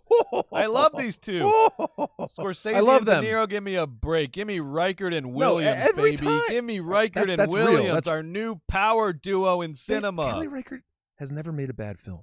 Truly. She's never made a bad movie. Someone, please, send us Kelly Reichardt's bad movie. Yeah. Doesn't exist. It doesn't exist. You won't find it. Let's do actor. Let's do best actor. Who we got? No, you take it away first, bro. All right. I'll do it first. Who's our noms? What beefcakes got nominated this year? Let's see this murderer's row. And it's always best actors nominated by the Academy, not our picks. Nominated by the Academy. Let's get their picks out of the way first. The Academy of Motion Picture Arts. Who did the Academy of Motion Pictures nominate for best actor? I got a couple. Here they are. Oh, look who it is! Bradley Cooper joined the chat from Maestro. We got Coleman Domingo in Rustin. We got Paul Giamatti in The Holdovers. We got Cillian Murphy in Oppenheimer. We got Jeffrey Wright in American Fiction. This is a stacked category. I'll go ahead and say it. I think, before I get to my picks, I think this is going to be the big upset of the night. I think Paul Giamatti is going to take it over Cillian Murphy. There seems to be that old-fashioned groundswell is happening. I'm reading the tea leaves. I think Paul Giamatti is going to win this one in an upset over Cillian Murphy. But that has nothing to do with my picks. I will say first of all, obviously, I didn't like Bradley Cooper in Maestro. I thought Coleman Domingo was great in Rustin. It's just a sort of mid biopic though, and so the movie doesn't have that sort of context or that scene structure or the length of scene or the space in a scene to really give him the chance to make a great performance. But I really liked what he was doing, and I look forward to seeing more from Coleman Domingo. I thought Paul Giamatti was fantastic in The Holdovers. I thought Cillian Murphy was fantastic in Oppenheimer. I thought Jeffrey Wright was fantastic in American Fiction. But let's get to my actual picks here. Let's get to my actual picks when you get a second there, Margo. And a couple ones that are not going to show up in my picks, I don't think. I thought Adam Driver tried so hard in Ferrari and did so. That was the best that Adam Driver could theoretically do, playing old ass Enzo Ferrari. It's just such a miscast. It was such a weird miscast, but he really tried, and I give him credit for that, but that's not going to make my cut. Here's my cut. I've got the only one I have in common. I don't think you do all of these. No. I made some last-minute changes. I love it. This one, I don't know. I was tired. This is what you were saying. The only one I have in common with the Academy is Jeffrey Wright in American Fiction.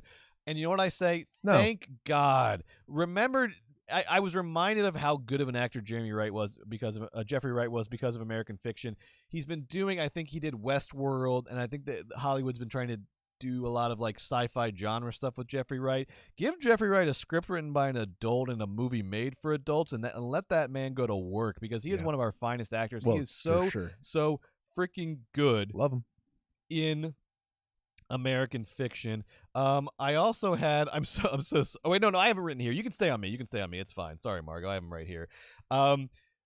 Leonardo DiCaprio in Killers of the Flower Moon. I know what you're saying. Like it was a sort of a down year for Leo. Everyone else is getting nominated for Killers of the Flower Moon. Leo. Every year, we know what Leo can do. People, I am telling you, Leonardo DiCaprio is coming off of his two best performances of his career. Once Upon a Time in Hollywood, I thought at the time this is the best he's ever been in a movie. Only bested by or equaled by Killers of the Flower Moon. And you're saying, what? I don't even remember Leo in that movie. I remember Lily. I remember Robert De Niro. With you probably, dude. Leonardo DiCaprio. Why isn't he nominated for a damn Academy Award? Leonardo DiCaprio in Killers of the Flower Moon is so freaking good, because what he is doing is he is presenting a guy who is bad but not evil. Robert De Niro is the classic American evil, just absolute pit of darkness, hellish evil at such a high level you can't even comprehend it. Leonardo DiCaprio is a bad guy. He poisons his wife. He's clearly a bad guy, but he's not an evil guy. He's sort of a bad dumb guy. And Leonardo DiCaprio, but bad dumb guys are always the ones that are crucial to the plots of the evil fucking overlord guys, right? Bad dumb guys are what keep bad things happening. And so Leonardo DiCaprio does such a good job of capturing this guy who can't even really fully comprehend what he's a part of, doesn't understand the enormity or the scope of what he's doing, doesn't understand really how bad it is as a level, sort of lets himself get away with it, and then when it finally all comes crashing down on him, can't really even sort of acknowledge what he's done.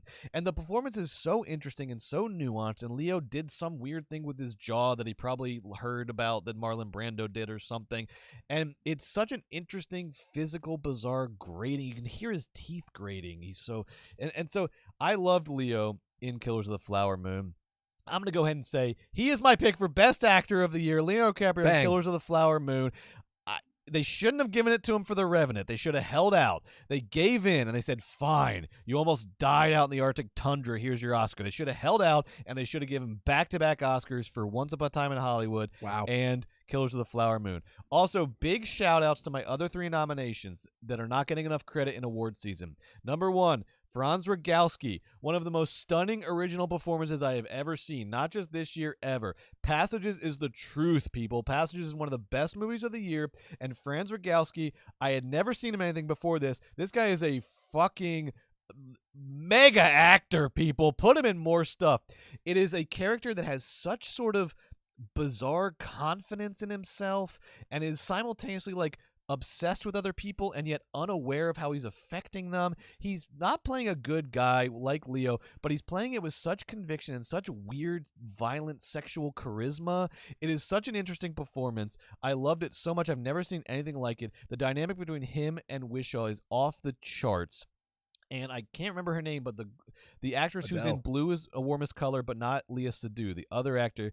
This is the best thing she's done since Blue is the Warmest Color. She's fantastic as well. Passages is the freaking truth, people. Put it on and be converted, okay? Passages is the real freaking deal, and Franz Rogowski is a big part of that.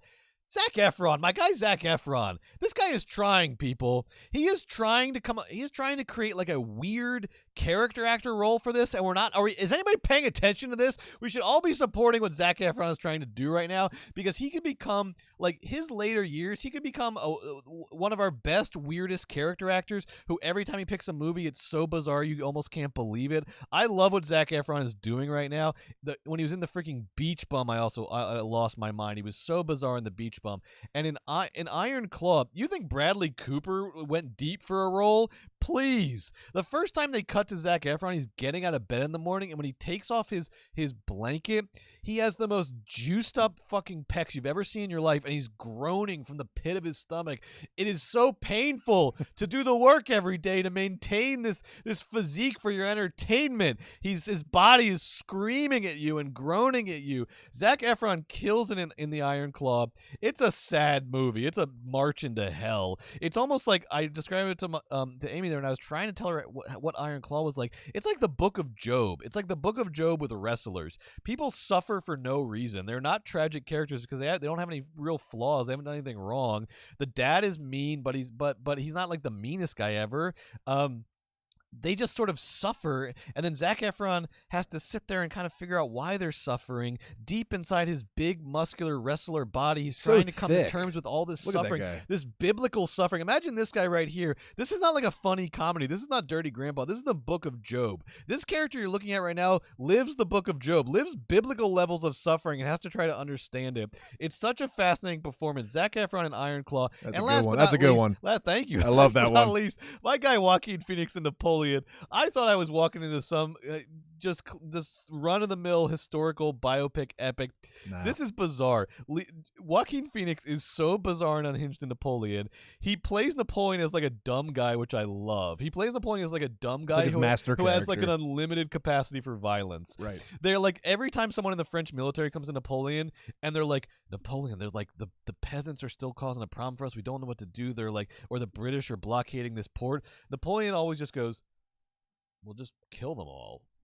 Just mercilessly, violently kill them all with the dumbest look you've ever seen before. Joaquin is killing it. He's giving us the real Napoleon, not some sort of this. I was worried Ridley Scott was going to be a little too sort of like he kind of likes Napoleon. You know, I was getting that from the trailer. He doesn't. He thinks Napoleon is a dumb cuckold who was a violent sociopath and just made the world suffer because of it. I love this. Occasionally, Joaquin even dips into like Inherent Vice Joaquin in the Napoleon outfit. It's amazing and bizarre, and I know you also like Joaquin and Beau is Afraid. Big year for gigantic, bizarre Joaquin performances. He made my list of best actors, but I got to give it to Leo for Killers of the Flower Moon. I love it, Brett. You did a great job kind of highlighting why this crew of gentlemen are so hard to pick who's going to be the best. But Margaret, can we throw up my nominees just real quick? I also had some notes for the Academy. Brett, you and I are aligned though on Franz. Oh, here we go. Yeah. So my nominees are going to be Paul Giamatti in The Holdovers. He's so good. I'm sorry, Paul. You know, charm is charm, and you know he wasn't even nominated for Sideways. So everybody say sorry and nominate Paul. Vote for Paul. I have Joaquin, the Joker's own Joaquin, but I have his performance in Beau is Afraid. My God, that guy goes high highs and low lows in Beau is Afraid. He goes through 1 million things on that face, and he carries that incredible movie. Had to honor him there. Speaking of carrying, my man, the working man's Jigsaw, Tobin Bell, in Saw 10. It's a no-brainer, This folks. is honest. He's being honest. It's a no-brainer, this is folks. Joe being honest. He is the best. Not a no-brainer. It's not a no-brainer. Honestly, he should have been the only must-be nominated in this category was Tobin. Bizarre. Saw 10 is all about how much of like a good guy kind of Jigsaw is, like how he doesn't really, he's really like 10 steps ahead playing chess, and this is all for everyone's personal edification. And Tobin sells it, baby. He sells it. And Cillian in Oppenheimer, I mean, the man just puts on the suit and he looks like Oppenheimer and he acts just like him too. And Cillian Murphy, he makes it look easy. I think one of the problems with this performance is this guy's so freaking good at acting that you're thinking, oh, Oppenheimer is just, kind of like I mean, of course you can see that it's a great performance, but I think it's secretly like duplicitously expert. He's very good. He is just very good. The truth at acting. But my favorite, my favorite this year with a bullet though is Franz Rogowski. Here we go, my man. The best actor. The best actor. This is what I'm talking about. Without even blinking, is one of my favorite performances this year. One of my favorite performances of all time. The absolutely deliriously funny and strangely manipulative Tomas in Passages, the funniest character I've ever seen. This is the world's meanest man, and he plays everybody in his life for a fool, manipulates the hell out of them, and he gets away with it because he's so darn sexy that it just he's this mean creative who is playing both sides. This movie Passages is incredible, and Franz's performance could not be sharper, funnier. The scene when he we previously showed him in the crop top. At first when we see the crop top in the film, it's sort of a signifier of some sort of sexual liberation. And when a scene later in the film when Franz wears his crop top to go visit his mistress's family because now they're going to have a baby together. He wears the crop top as an act of aggression. And the way that essentially daring these like middle class conservative parents to be offended by it. Yeah. Right. And the way that Sachs uses homosexuality, bisexuality as a blunt force weapon in this film, just to be used to Tomas's bidding, sexual bidding, is funny and terrifying. It's incredible, wonderful movie, incredible amazing movie. performance. Incredible God bless. movie. But Brett, yeah, there it is. There it is. That happens in the first 5 minutes. This scene, and I could not take my eyes off this. When they're dancing in the club, he goes to a rap party. Stunning. He's being an asshole. He's shitty to everybody on set. He fancies himself a genius. And then Wishaw and Adele from Blue is the Warmest Color are just left to pick up the pieces of their lives after Tornado Tomas. Amazing movie. So Brett, that's my pick. It's not even a question. I better be seeing Franz in more movies. You will. Stunning actor. He's Let's give out some more Corbells. What do you say? Let's give out a couple more Corbells. I've been waiting all night. All right, we're gonna give out the rest of our Corbells. We got another 6 Corbells to give out here. And as I said before, if you are associated in any way with the movies that get a Corbell, you can come on down to the studio and get your Corbell, okay? Yep. Come on down here, knock on the door. I'll come out, I'll give you your Corbell, all right? You can put it up on the mantle. These are real awards, people. There's some real legitimacy to these awards. We have a set now, okay? These are real awards. Let's give out the award. Joe, what do you want to give out your first Corbell? What do you got? Sure, I'll give out a Corbell, Brett. Which one? My first one is the Make 20 of These Baby Award. The Make 20 of These Baby. The Make 20 of These Baby. Make 20 Corbell. of These Baby. I mean, there's I know Brett was saying there's franchise fatigue. This is an award we give to a movie where we encourage franchise. And there's a lot of good nominees this year. We already know Equalizer's good. John Wick, there's 4 of them. It's kind of over already. Megan, they're going to make 20 of them, whether I like it or not. The Meg. The Meg. There's one movie that needs a franchise, and it's built for a franchise, and that's, of course, Russell Crowe's The Pope's Exorcist. The Pope's Exorcist. Make 20 Pope's Exorcists. This is where Russell Crowe plays a friendly exorcist who's the best friend of the Pope. Yes, he's friendly and he's funny, and he drives a little Vespa around, and he goes into people and he exorcises them. And at the end, he's brought into like the inner sanctum of Roman Catholicism, deep in the Vatican, where he's sort of let into like James Bond's sort of, Vatican weapon room. And a priest explains to him, this is the spoiler alert for Pope's Exorcist. He's like, Russell Crowe. There he is. He's possessed by a demon in that one, or a ghost, TBD. At the end of the movie, he like exorcises a ghost. And then at the end, they're like, Russell Crowe, Father Russell, we need you. There are 199 places on the globe where the devil lives and God doesn't reside. Are you ready for your next mission? And he turns to his like new assistant, the Spanish heartthrob priest, and he's like, are you coming with me? He does an Italian accent. And the guy goes, yeah, but where are we going first? And then Russell Crowe says, to hell. Make 20 of them. They might be. It sounds like make they 20 might be. of them. It sounds like they might be. It sounds like they're gonna make 200 of them. Here's what everybody wants. Nobody wants a Mission Impossible franchise because Tom Cruise has to like almost kill himself in every movie. Right. Everybody wants an Equalizer. This could be Russell Crowe's Equalizer. I guarantee you. Because what I forgot to mention about the Equalizer, Denzel is so fucking smart. He's so fucking smart. He gives Denzel level performances in these movies. He's not phoning it in. He gives Denzel level performances in these movies, but he's so smart because the Equalizer is so good at fighting. He kills like 6 people like it's nothing. Like 6 like hardened, trained like assassins from the Camorra. He kills them like it's nothing. But every fight scene, they make a big deal about how the Equalizer is a very efficient killer and he does it in a short amount of time. Yes. So while you got Tom Cruise fucking riding motorcycles off mountains, Denzel literally the extent of his action sequences in these movies is just like that. Awesome. And then everybody dies around him. Who do you think would win in a fight? Smart, Denzel. Smart. I love it. I'm asking in the chat, who would win in a fight? The Equalizer or the Pope's Exorcist? All right? Build up Pope's Exorcist a couple movies and then give us an Alien vs. Predator situation. Oh my God, or Kong and Godzilla. The Equalizer is on the devil's side. He's trying to equalize the playing field.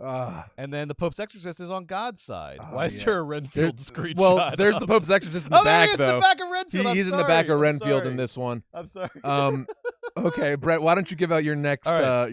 My Corbell? And I also want to say real quick, the chat was asking, this mug I have is from the Graveface Museum in Savannah, an amazing museum in my favorite town on planet Earth, Savannah, Georgia, called the Graveface Museum. They also have a cool record store there and like a horror merchandise store. You can get this online, I think. If you look up Graveface Museum online in Savannah, you can get yourself a devil mug. This is what you walk through to go into the museum, is this big devil mouth. It's a great place. Get yourself a Graveface Museum mug. The next Corbell, this is called the Stop It Award. The Stop It. Uh-oh. And I guess it's sort of a reverse. It's sort of a insulting award, I guess, but I don't know. It's the Stop It Award. It's a Razzie. I give it to the number one thing that I need people to stop doing in movies. The number one thing I need people to stop doing. And this year, the Stop It Award is going to unnecessary text on the screen. Unnecessary text on the screen. Chapters. Excessive fucking descriptions before the movie starts. Locations of cities where it's not really important. What is wrong with everybody? This goes on. I'm talking to The Killer. I don't need fucking chapters in The Killer. It's like a fast, quick noir. I don't need chapters, okay? I'm not going to get lost. I'm not going to go, oh, what chapter am I on in The Killer? I'm just going to watch it like a normal movie. 65, that Adam Driver movie where he's fighting dinosaurs. He's an ancient spaceman fighting dinosaurs. Sure. Joe, I kid you not, okay? There was a Star Wars style crawl to start the movie. All right. I said, okay, I know exactly what's going on. Begin the movie, please. Then they start the movie. Then they pull up the title, 65. Great. And then underneath they go, million years ago. I was like, I know! I know, and even if I don't, I get that it was a long time ago. It's for the people in the back. Do you really need to know need me to know that it was exactly 65 million years ago?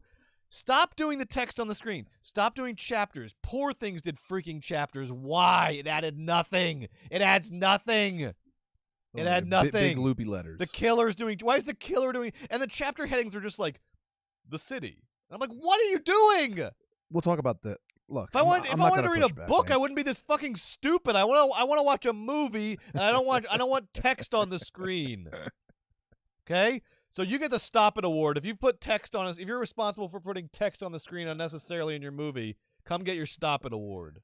My next Corbell is an award given out every year by me. This year is no different. It's the most racially insensitive but also technically accurate impression of an old Italian man award. Got it. It just says old huge. man. It just says old man. The most racially insensitive but also technically accurate impression of an old Italian man. I mean, the nominees were coming in pretty fast this year. I mean, again, Russell Crowe in The Pope's Exorcist did a pretty offensive but technically accurate Italian. John Magaro in Past Lives. He wasn't old. Hold on. He wasn't old. He wasn't old. Okay. It was technically accurate. Was it racially insensitive? No, but no. Just that man's face on celluloid sometimes slaps me as a little inappropriate. Here's one that you'll certainly agree with, like Brett. The Sopranos with the Columbus statue. Here's one you'll definitely agree with. Chris Pratt played Mario. I think that's offensive, right? Yeah. And then did you watch Mario? Yeah. Yes. They start out with him doing a hard old school Mario Italian accent. I was like, oh boy, they're really going for it. But then it turns out he was just doing that for a commercial, and he talks like Chris Pratt the rest of the movie. Yeah, but so be that's it. like worse. So that was definitely worse. That was worse. It's like, just do it, you cowards. That's a nominee. One old Italian person who was borderline racially insensitive but technically accurate was the woman in Equalizer 3. Who goes over to the table, Denzel sitting in the piazza, and she leans over with a lemon and says to him, "You are one of us now."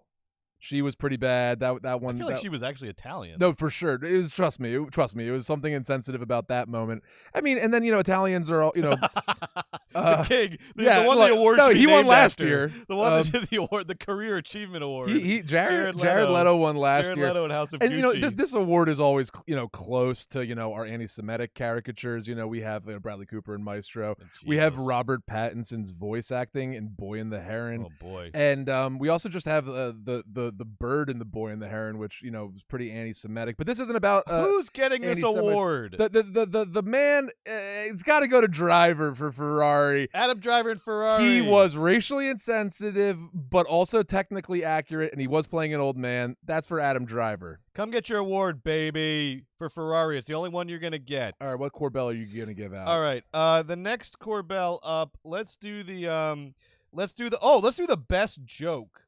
And I'm definitely, Brett, going to need a graphic for this. I'll tell you in a second. The best joke, and this was a tough one, okay? There's a lot of good, funny movies out. Yeah, real quick, you know what that movie No Hard Feelings with Jennifer Lawrence was very funny. I enjoyed that movie a lot. Okay. Just an old school comedy with like a high concept premise, and she's a great comedic actor. I love No Hard Feelings. There's a lot of great jokes in that, but No Hard Feelings is not getting the best joke of the year. The movie that's getting the best joke of the year, it got a nomination from you, an acting nomination. Oh, yeah. Dick's the Musical, our old friends from back in the day, Josh Sharp and Aaron Jackson, turned their UCB sketch show. You know what it is, Brett. You know what it is. Fucking Sewer The Boys. Sewer Boys, the motherfucking Sewer Boys are getting the best joke of the year. Absolutely. Maybe best joke of the decade. This is one of the best jokes I've ever seen in a movie. The Sewer Boys. And the thing I love about the Sewer Boys, if you haven't watched Dick's the Musical, do yourself a favor and when the Sewer Boys come, you'll be so happy. You'll be so happy that you are alive and watching the Sewer Boys. And the thing I love about it, it's a movie. It has a sort of 30 Rock pacing where it's just throwaway joke, throwaway joke, throwaway. It's a joke, right? They get to the Sewer Boys and you think, oh, here's like a really funny throwaway joke.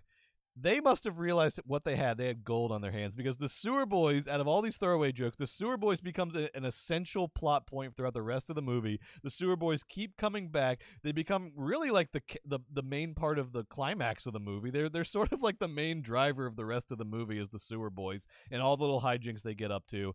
All I'll say is that Nathan Lane's character, there they are. Oh, look. Oh, on the red carpet, baby. That's great. Come get your damn Corbell. Sewer Boys. I feel like the Sewer Boys are the ones that they should live in our building. Yeah, they feel like they're a piece of our building. We might actually be able to get the Sewer Boys down here to get the Corbell. I absolutely really love quick. That I don't want to movie. give too much away, but Nathan Lane in this amazing song is listing all the things about him that are sort of like gay stereotypes or all the things that queer culture. Yes, right. And the last thing he mentions is that he rescued these two like mutants from the sewer that he called the Sewer Boys, and he keeps them alive in his apartment in a cage by feeding them deli meat. And there's an incredible scene where Nathan Lane, the tremendous actor Nathan Lane, has to chew up deli meat and spit it into the face of these disgusting puppets, and it's maybe one of the funniest things I've ever seen in a movie. Sewer Boys, you win the Corbell for best joke. And of course, Dick's the Musical gets best joke because Dick's the Musical, best funniest movie of the year, funniest movie since Barb and Star, easy.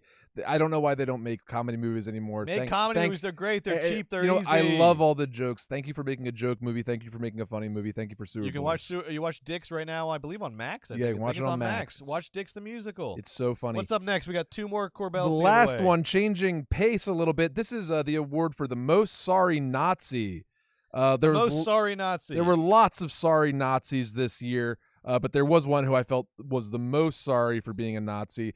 So this is the award for the Nazi is sorry for being a Nazi. The Nazi is sorry. This Nazi is the most sorry. Got it. That they're a Nazi. Got it. I mean, we had Christian Friedel throwing up at the end of Zone of Interest, a la that amazing documentary. He ain't sorry though. He's not sorry, but his body's nominated because it's like in what's that documentary when he throws up everywhere at the end? Act of Killing. When he throws up, his body is nominated. Leonardo DiCaprio, he was kind of sorry for poisoning his wife. I'm classifying him as a Nazi, obviously. Sorry, right, but he's too dumb to be sorry. Because he at the end, she's like, "Did you poison me?" And he was like, oh yeah." Let me get back to you on too that. Dumb to be sorry. Willem Dafoe in Poor Things was not a fascist. We didn't talk about this. My favorite character in Poor Things. Yeah. The only guy I think that should be nominated for an acting award is Will out of Poor Things is Willem Dafoe. Willem Dafoe's a great actor. But he's not going to win this. He's not going to win this Corbell. Okay. Mads Mikkelsen was a sorry Nazi in Indiana Jones, of course, because he was up against Indy. That was a bad gambit. So he was sorry. He was a Nazi. The most sorry Nazi. Who's the most? Guys, the most sorry Nazi of the year is Joel Edgerton in The Master Gardener. Oh, Joel Edgerton, Edgerton. Master Gardener. He plays a Nazi. He is so sorry that he even betrays his Nazi friends, and he goes into witness protection, and he falls in love with a young woman that isn't a white supremacist, and he's so sorry. And he goes and beats up some people that were mean to her. Joel Edgerton, come and get your most sorry Nazi get your cute little butt award. down to the Forever Dog Studios and get your Corbell. All right, Brett. And the last Corbell of the evening is going to the biggest surprise. There he is, the biggest surprise of the year.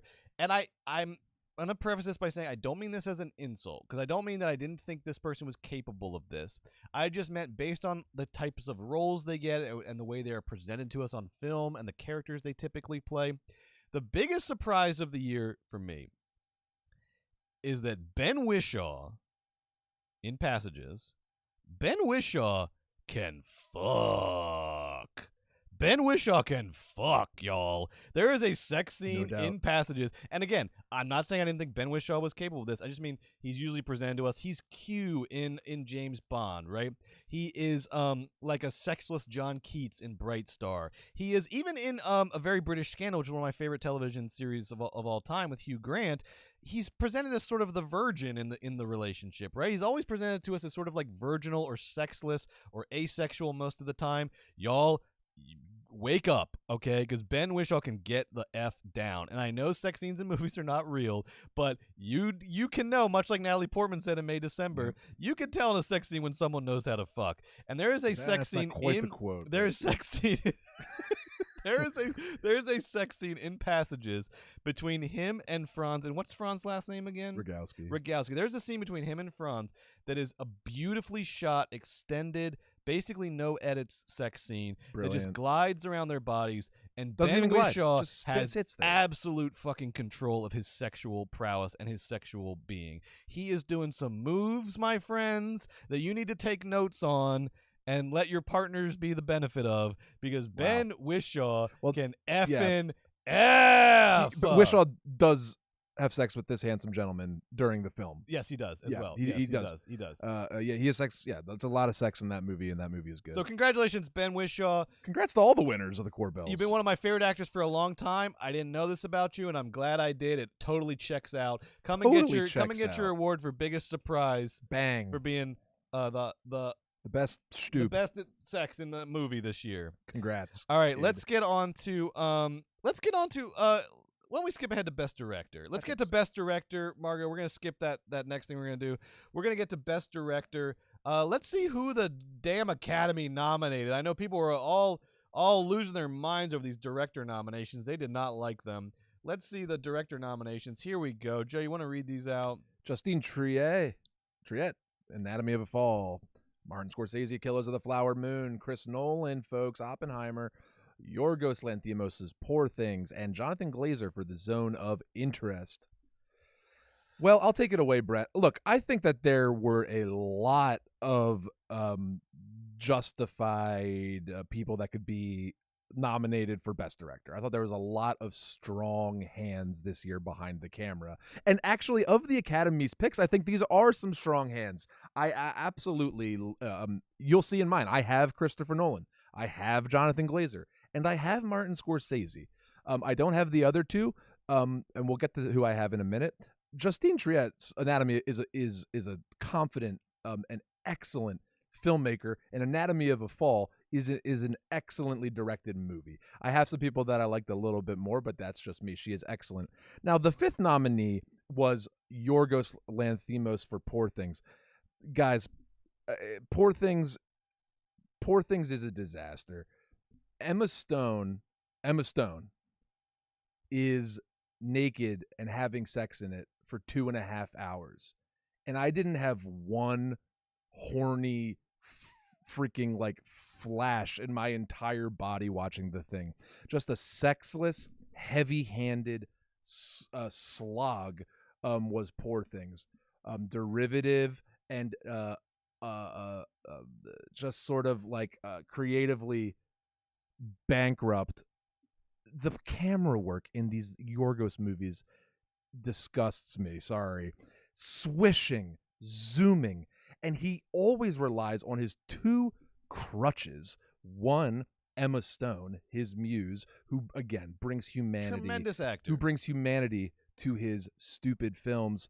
And his other crutch is like insatiable, never-ending use of the fisheye. What is he doing with this fisheye? He must think it's a dreamlike, or he must think it's interesting, or it creates interesting. What it is like he's making a Beastie Boys music video. It is video. a crutch. Except not as fun. It confirms that Yorgos doesn't have the courage of his convictions. His camera work screams, "Please, please like me." And the characters in his films, they never mean what they say.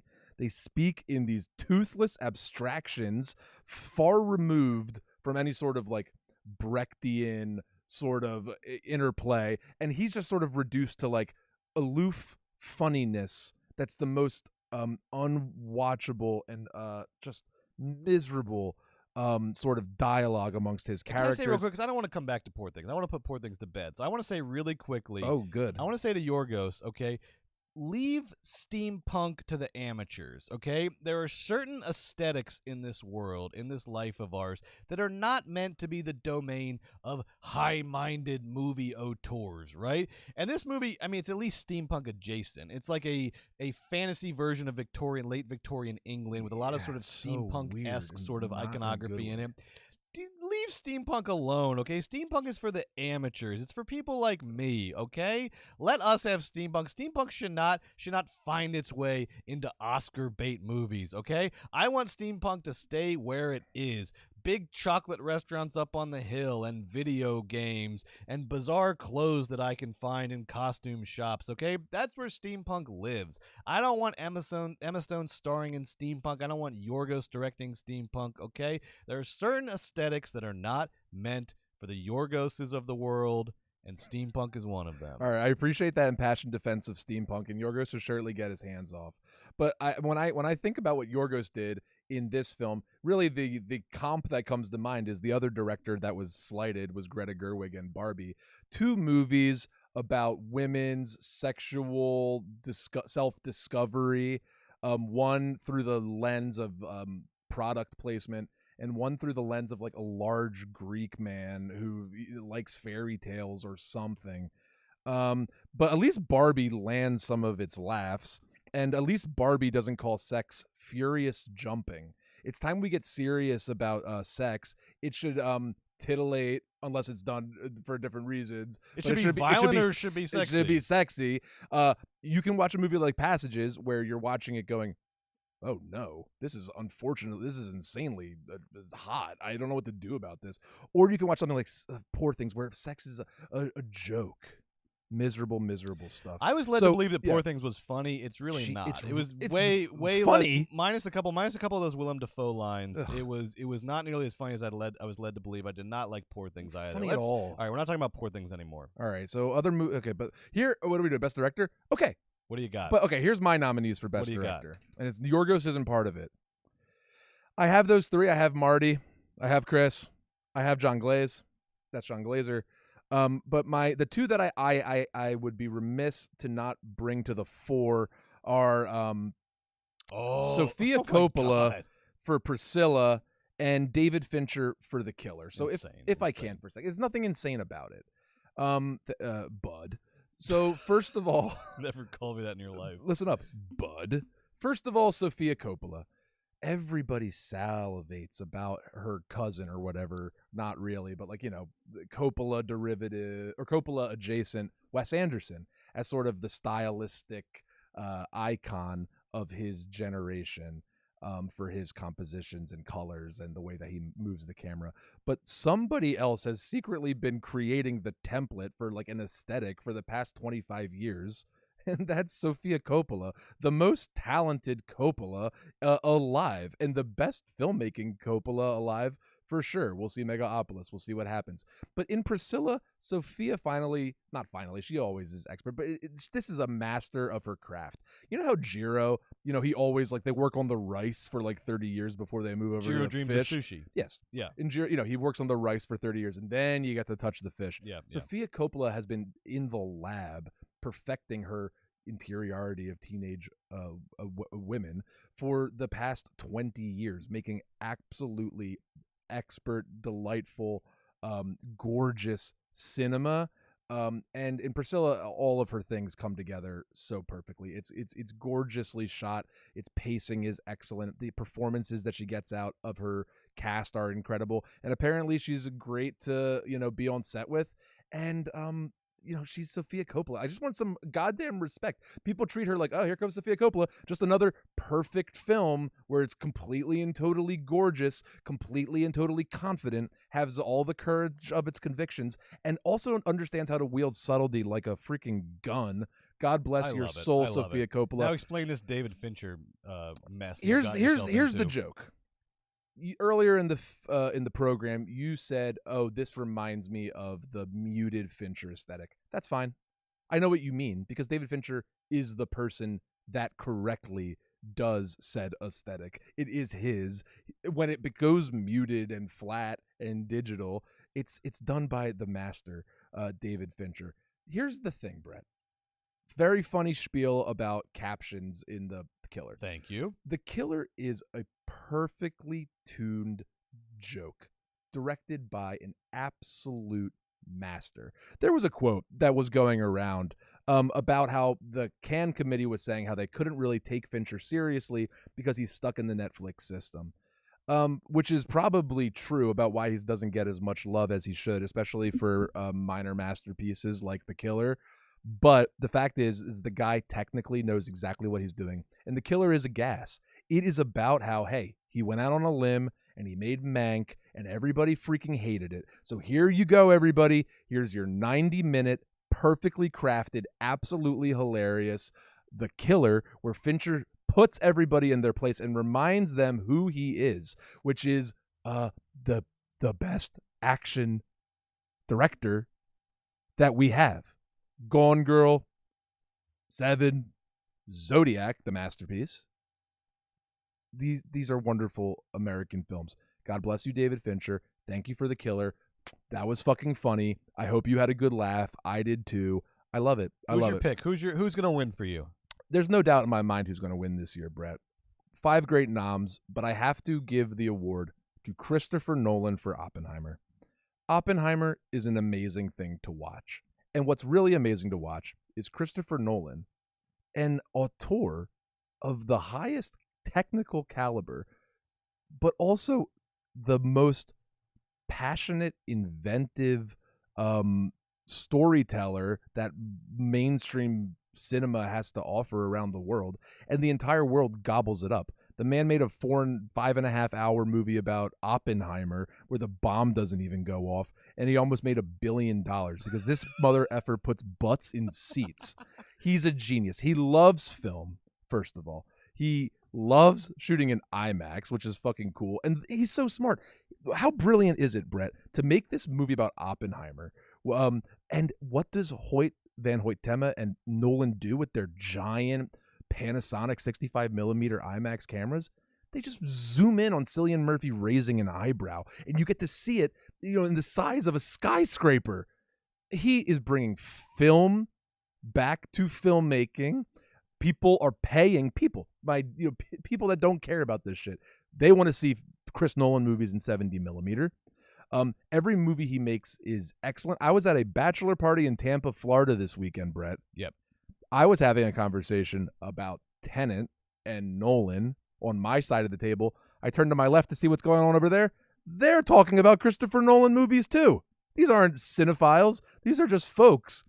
The man is incredible. Oppenheimer, wildly ambitious, time fracturing, bomb, political, third act crazy, written, brilliant, 1 million stars, 1 million locations, all the money in the world, and it is acted upon with complete and total control and precision, exactly probably as Chris had it in his mind's eye, beautifully transmuted to the cinema. He wrangled all of that, and the whole entire world came to watch, and he put to bed the myth that America had to drop the bomb, or else, the Japanese would have killed more Americans, that he just puts in the freaking dust in this film.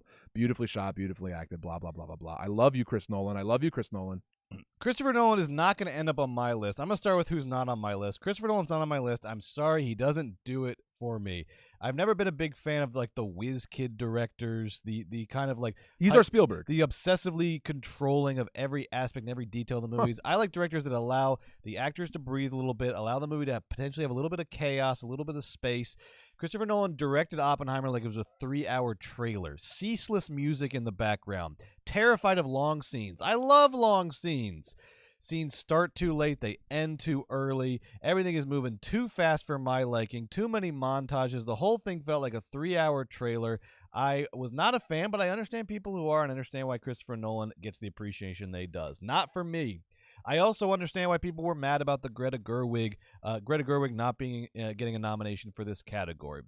I think a lot of that had to do with the lack of internal consistency, right? How can Greta Gerwig have the highest grossing movie of the year that was also critically acclaimed and that also got nominated for Best Picture and got some acting nominations and got a writing nomination? How can all of these things be true, but the director, the one at the heart of the movie that really got it made and figured out the aesthetic of it and how to do it and solve this impossible problem, how could this person also not get a directing nomination?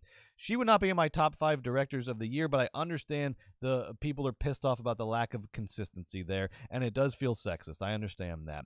But just speaking honestly, she would not be in my top 5 directors of the year. Duh. But I fucking love what she did with Barbie, and I can't wait to see what she does next.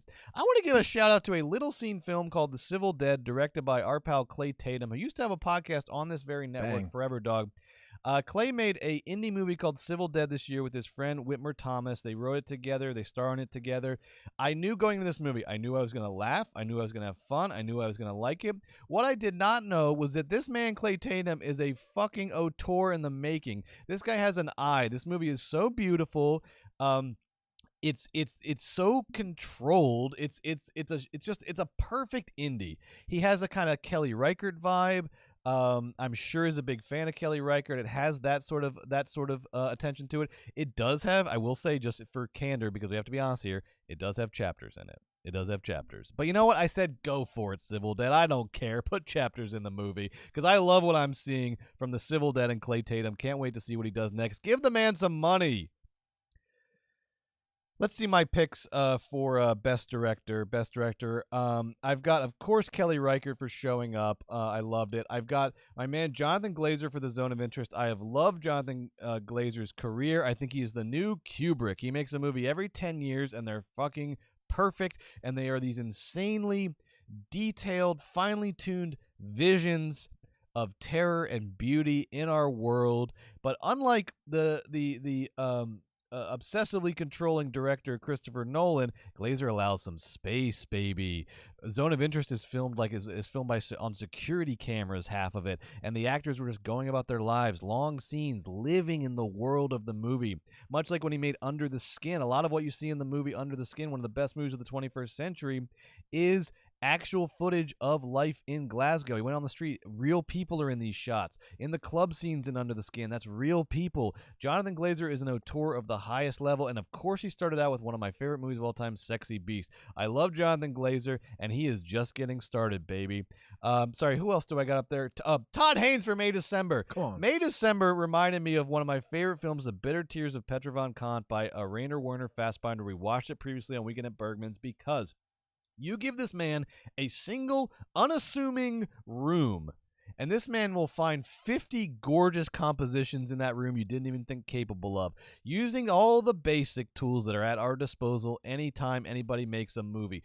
Foreground, background, mirrors, focus. He uses all of these tools to create some of the most gorgeous compositions you'll ever see in a movie. May December, he directed the shit out of it. Who else do we have? We got, of course, Justin Triet for Anatomy of Fall. Can't argue with the Academy there. Nah. What an incredibly directed movie. Yeah. And I like that they acknowledge with the Justin Triet nomination that this is not just about sort of movies that have sort of big action and set pieces and this and that.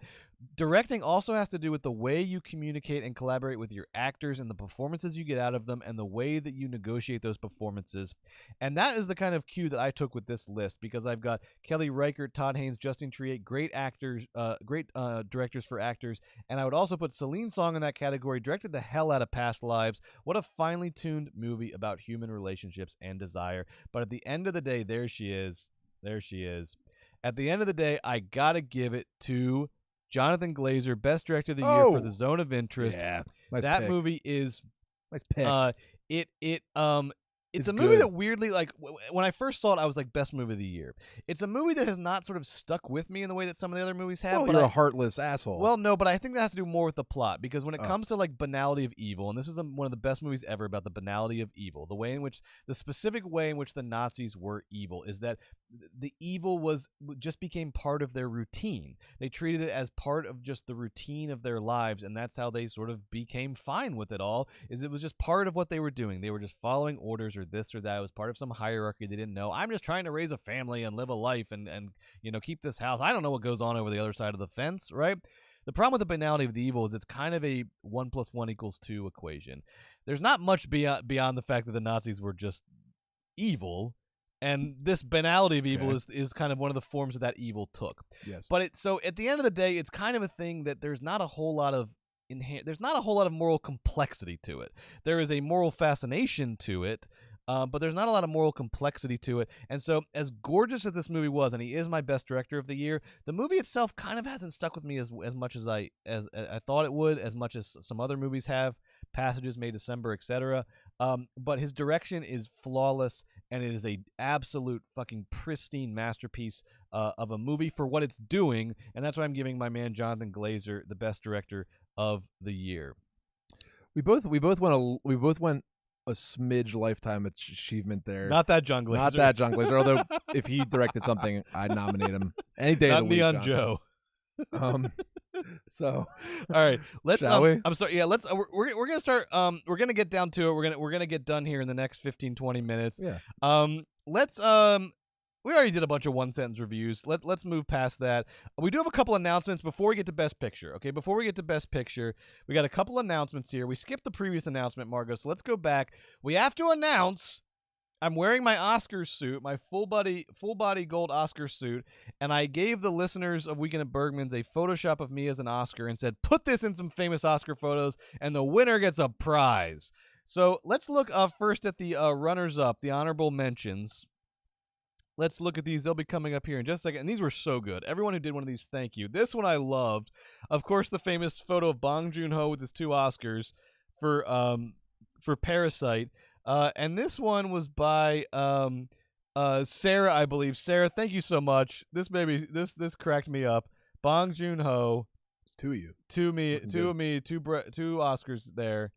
Now let's look at the next one. That was by, I think, let's see who we got next. Oh, I think this one was by Trixie. I love this. Jack. Oh, just smiling. And I think that's also me in the background. I can tell from my gut. I think that's also me in the background. So this is Jack Nicholson just having a grand old time. I was wondering what he was standing in front of. It's you. Time. That's your body. Yes, I love it. All right, I love it. We're being honest here on Weekend at Bergman's. You look great. Thank you. You look great. And then let's look at the last runner-up. This is your Moonlight. Because I don't even think there was a. They often have giant Oscars on stage. I don't think there was an Oscar there. Well, I think Faye Dunaway was there, and then you're just standing there. So I was there. That's the winner for sure. Looking over the shoulder. Kimmel again this year. God damn I know it. why. Why are we doing this to ourselves? Why are we doing this? Let's just redo the 1989 Oscars. Have Snow White come back. Yeah. Rob Lowe can do it. It'll be a lot of fun. We don't have to listen to Jimmy Kimmel's monologue jokes. All right, but the winner. Oh, that's not the winner. Who wins? It's not the winner. The winner is Josh from Pittsburgh. With, do you know this moment? No. This is the streaker. The streaker. This is when a streaker. I loved this. This is so good. And also, I have to say, great work on, what is that, a Gaussian blur in Photoshop? Great work on the Photoshop in the background. But this is the moment when a streaker ran across the stage at the Oscars, and then David Niven, that old classy actor David Niven quipped, that fellow decided to take off all of his clothes and show the world his shortcomings, is what David Niven quipped after the streaker ran across. The Brits are always ready with their they're always ready with the quip. quips. But I love it in the back of the David Niven streaker Oscar. So Josh from Pittsburgh will get in touch with you. You'll get a free piece. I think we said a free piece of merch. Weekend at Bergman. No, I know what we said. We're going to send you a VHS from our collection that we sign. I had offered on Double Threat to forge the director's signature. Oh, that's good. I thought it was good too, but I got a lot of blowback for that. Well, we're gonna take something that's worth $5 and make it worth $3 because we wrote on it. So we're gonna sign a VHS from our collection, and we'll send it to you, Josh. I'll get your details. We'll do that. One more announcement before we get into the Best Picture. We mentioned this already on Watch Along Wednesday, but Weekend at Bergman's, we're going to get back on our regular rhythm next Thursday. Can't wait. Movies Baby at 6 p.m. Pacific, Weekend at Bergman's at 7 p.m. Pacific, and we're doing a series. We're doing a series to kick off Weekend at Bergman's. And Joe, what's the series that we're doing? And Margo, you can pull up that last announcement. Well, our graphic. There it first is. season back, we're going to be doing all films from 1999, the best of the art house, the best of the mainstream, but what in a the year. greatest movie year of all time, so they say. We'll find out. 1999. We're watching all 1999 films. We're going to end the season with something just like this, Brett, where we relitigate the 1999 Oscars and we pick the best movie of 1999 Absolutely. at the end. It's going to be incredible. What are we kicking off with next week? What's next week's pairing? Well, we're starting off strong, folks. Starting off strong. We're going to have Eyes Wide Shut versus American Pie. Oh, come on. Eyes Wide Shut versus American Pie. Versus American Pie to start us off. Two mega movies, two all-timers going head-to-head. We will pick one to put in the canon, which of course can be celebrated forever, and one, unfortunately, will be put in the trash canon, and we can never see it again, Brett. Joe, never you're telling me after again. next week I will never again be able to watch either American Pie or Eyes Wide Shut. That's what you're telling me? That is correct. And here's the kicker. We will be seeing Jar Jar Here's the Binks kicker. too. Phantom Menace is one of many 1999 I know movies. what you're thinking. Oh, these movie guys, they're going to pick Eyes Wide Shut. Maybe. Maybe. If we honestly liked it better, and that's the thing about Bergman's. We picked Weekend at Bernie's honest. over the Seventh Seal. That's how honest we are. That's how honest we are. Check in next and week. if you were being honest, you would pick Weekend at Bernie's too. Check in next week, folks. I cannot wait to hit 99, Brett. Oh, right. I can't wait either. Eyes Wide Shut versus American Pie. It's going to be a blast. Now, let's get into the Best Picture. Best Picture. 10 nominees. Why 10? Let's get into Best Picture, and let's see what the Academy nominated for Best Picture this year. What did these guys? All right, here we go. We got American Fiction, Anatomy of a Fall, Barbie, The Holdovers, Killers of the Flower Moon, Maestro, what the fuck, Oppenheimer, Past Lives, Poor Things, and The Zone of Interest. Wow. That's what the Academy nominated. Joe, you wisely limited both of us to just 5 picks, though. And 10 would have been a walk in the park. 10 means nothing. 5 was impossible. 5's impossible. 5 was so hard, but it was a great exercise because you have to be honest and you have to pick the actual 5 that your favorite 5 of the year. Joe, what do you got as your favorite 5 movies of the year? Oh, we're not going to go 5-5? Oh, I forgot how we're doing this. Oh, okay. Yeah. Sorry, folks. This is huge. No, I forgot. I'm sorry. It's the grand finale, folks. So this is the grand finale. We've got these cards here. We each have 5 cards. Okay, we're gonna show you. We're gonna go one at a time. 5, 4, 3, 2, 1. All right. So let's start with a close up of Joe. Joe, what's your number 5? In 5th place this year, in my Best Picture nominees, I have chosen Ari Aster's Beau is Afraid. Oh, my God. A bona fide masterpiece. Ari Aster said, Jordan Peele, hold my movie because I'm not done in picking the next generation's leader of great horror filmmaking. And he made something truly original and truly brilliant, truly funny, and truly powerful. I absolutely love this movie. I was surprised I loved this movie as much as I did. Ari Aster, you're a real one. Welcome to the freaking Pantheon, buddy. You're going places. This is a masterpiece. My number 5, this is a movie that was briefly mentioned, but we have not talked about enough because it's one of my favorite movies of the year. My number 5 is Blackberry, baby. Whoa. Blackberry, starring Glenn Howerton, Jay Baruchel. This movie is so funny and is so well directed. It'll remind you of like a scrappy indie from the 90s. Look at these guys. The thing I loved about Blackberry, I thought I was sick and tired of these Silicon Valley tech startup rise and fall movies. I had to watch one about Uber. I had to watch one about WeWork. I had to watch one about Theranos. I had to watch all these tech. I was like, oh, enough. And then Blackberry came along. I was like, another one. And then I watched it, and it is the best of the bunch for a couple reasons. Number 1, it does not fetishize corporate culture, people. These movies, they tell you they're criticizing Silicon Valley. They're fucking celebrating it. All it is fast cars and fancy corporate offices and fancy suits and this and that and low shots of people walking. Blackberry is the real shit. Everyone looks sad and miserable. It's so exhausting and tiring to make these fucking machines, these smartphones. Everyone's just angry all the time. The clothes are from Men's Warehouse. Nothing's fancy. People drive around in station wagons for the most part. The color scheme is drab, and I love it. Huh. Unlike Napoleon, which should have gone the opposite direction. Blackberry is so good, and the 2 leads, Glenn Howerton and Jay Baruchel, who knew they were going to end up being the most talented members of their respective comedy troupes? Glenn Howerton from It's Always Sunny, and Jay Baruchel from that Judd Apatow crew. They are the real ones. They are the chosen ones out of those groups. The ones with the skills to pay the bills. They're fantastic actors. There's a little chatter online about trying to give Glenn Howerton the new American Psycho reboot. Do it, baby! He'll kill it. He'll absolutely crush it. That role was he was born for that role. I loved Blackberry. More, please. My fourth pick for Best Picture in 2023 is Priscilla. Wow. The spiritual sequel to Marie Antoinette, where Sophia claims the crown. Best living Coppola. God bless Priscilla. My number 4. We've talked about it. My number 4, after I saw this movie, I sat frozen to my couch, frozen in amazement. All these thoughts going on in my head. It's Past Lives, baby. It's Past Lives. I love Past Lives. What is my favorite theme in cinema? My favorite theme for a director to explore? Desire. It is the most fundamental theme to great movies. Desire, and particularly unrequited desire, compromised desire, aged desire, lost desires. That is what movies are about, baby. Longing, yearning. And Past Lives does so many things with the theme of desire. I freaking loved it. It's such a real human movie about relationships and how nothing is 100%, right? At some point, you have to compromise something. And the question is, what are you going to compromise, and what does it mean for you? What does it mean about you? I loved it. I loved everything about it. Past Lives, number 4 movie of the year. My number 3 movie of the year is the much underappreciated but absolutely brilliant, may I say essential, William Friedkin's last film, The Caine Mutiny Court Martial. There's no doubt in my mind, when I saw this movie, I literally stood in front of the television watching it like it was like the Eagles were in the Super Bowl, pumping my fists and jumping up and down as the scenes changed. All of these fancy kids with their fancy nonsense, Yorgos Lanthimos and his stupid, wherever the hell that movie is supposed to take place. All the nonsense, all the swooping, all the fisheye, all the costumes. William Friedkin throws everything away at the end of his life, and he just shoots a play. That camera does minimal, and he just lets actors, wonderful actors, an incredible cast, do a courtroom play.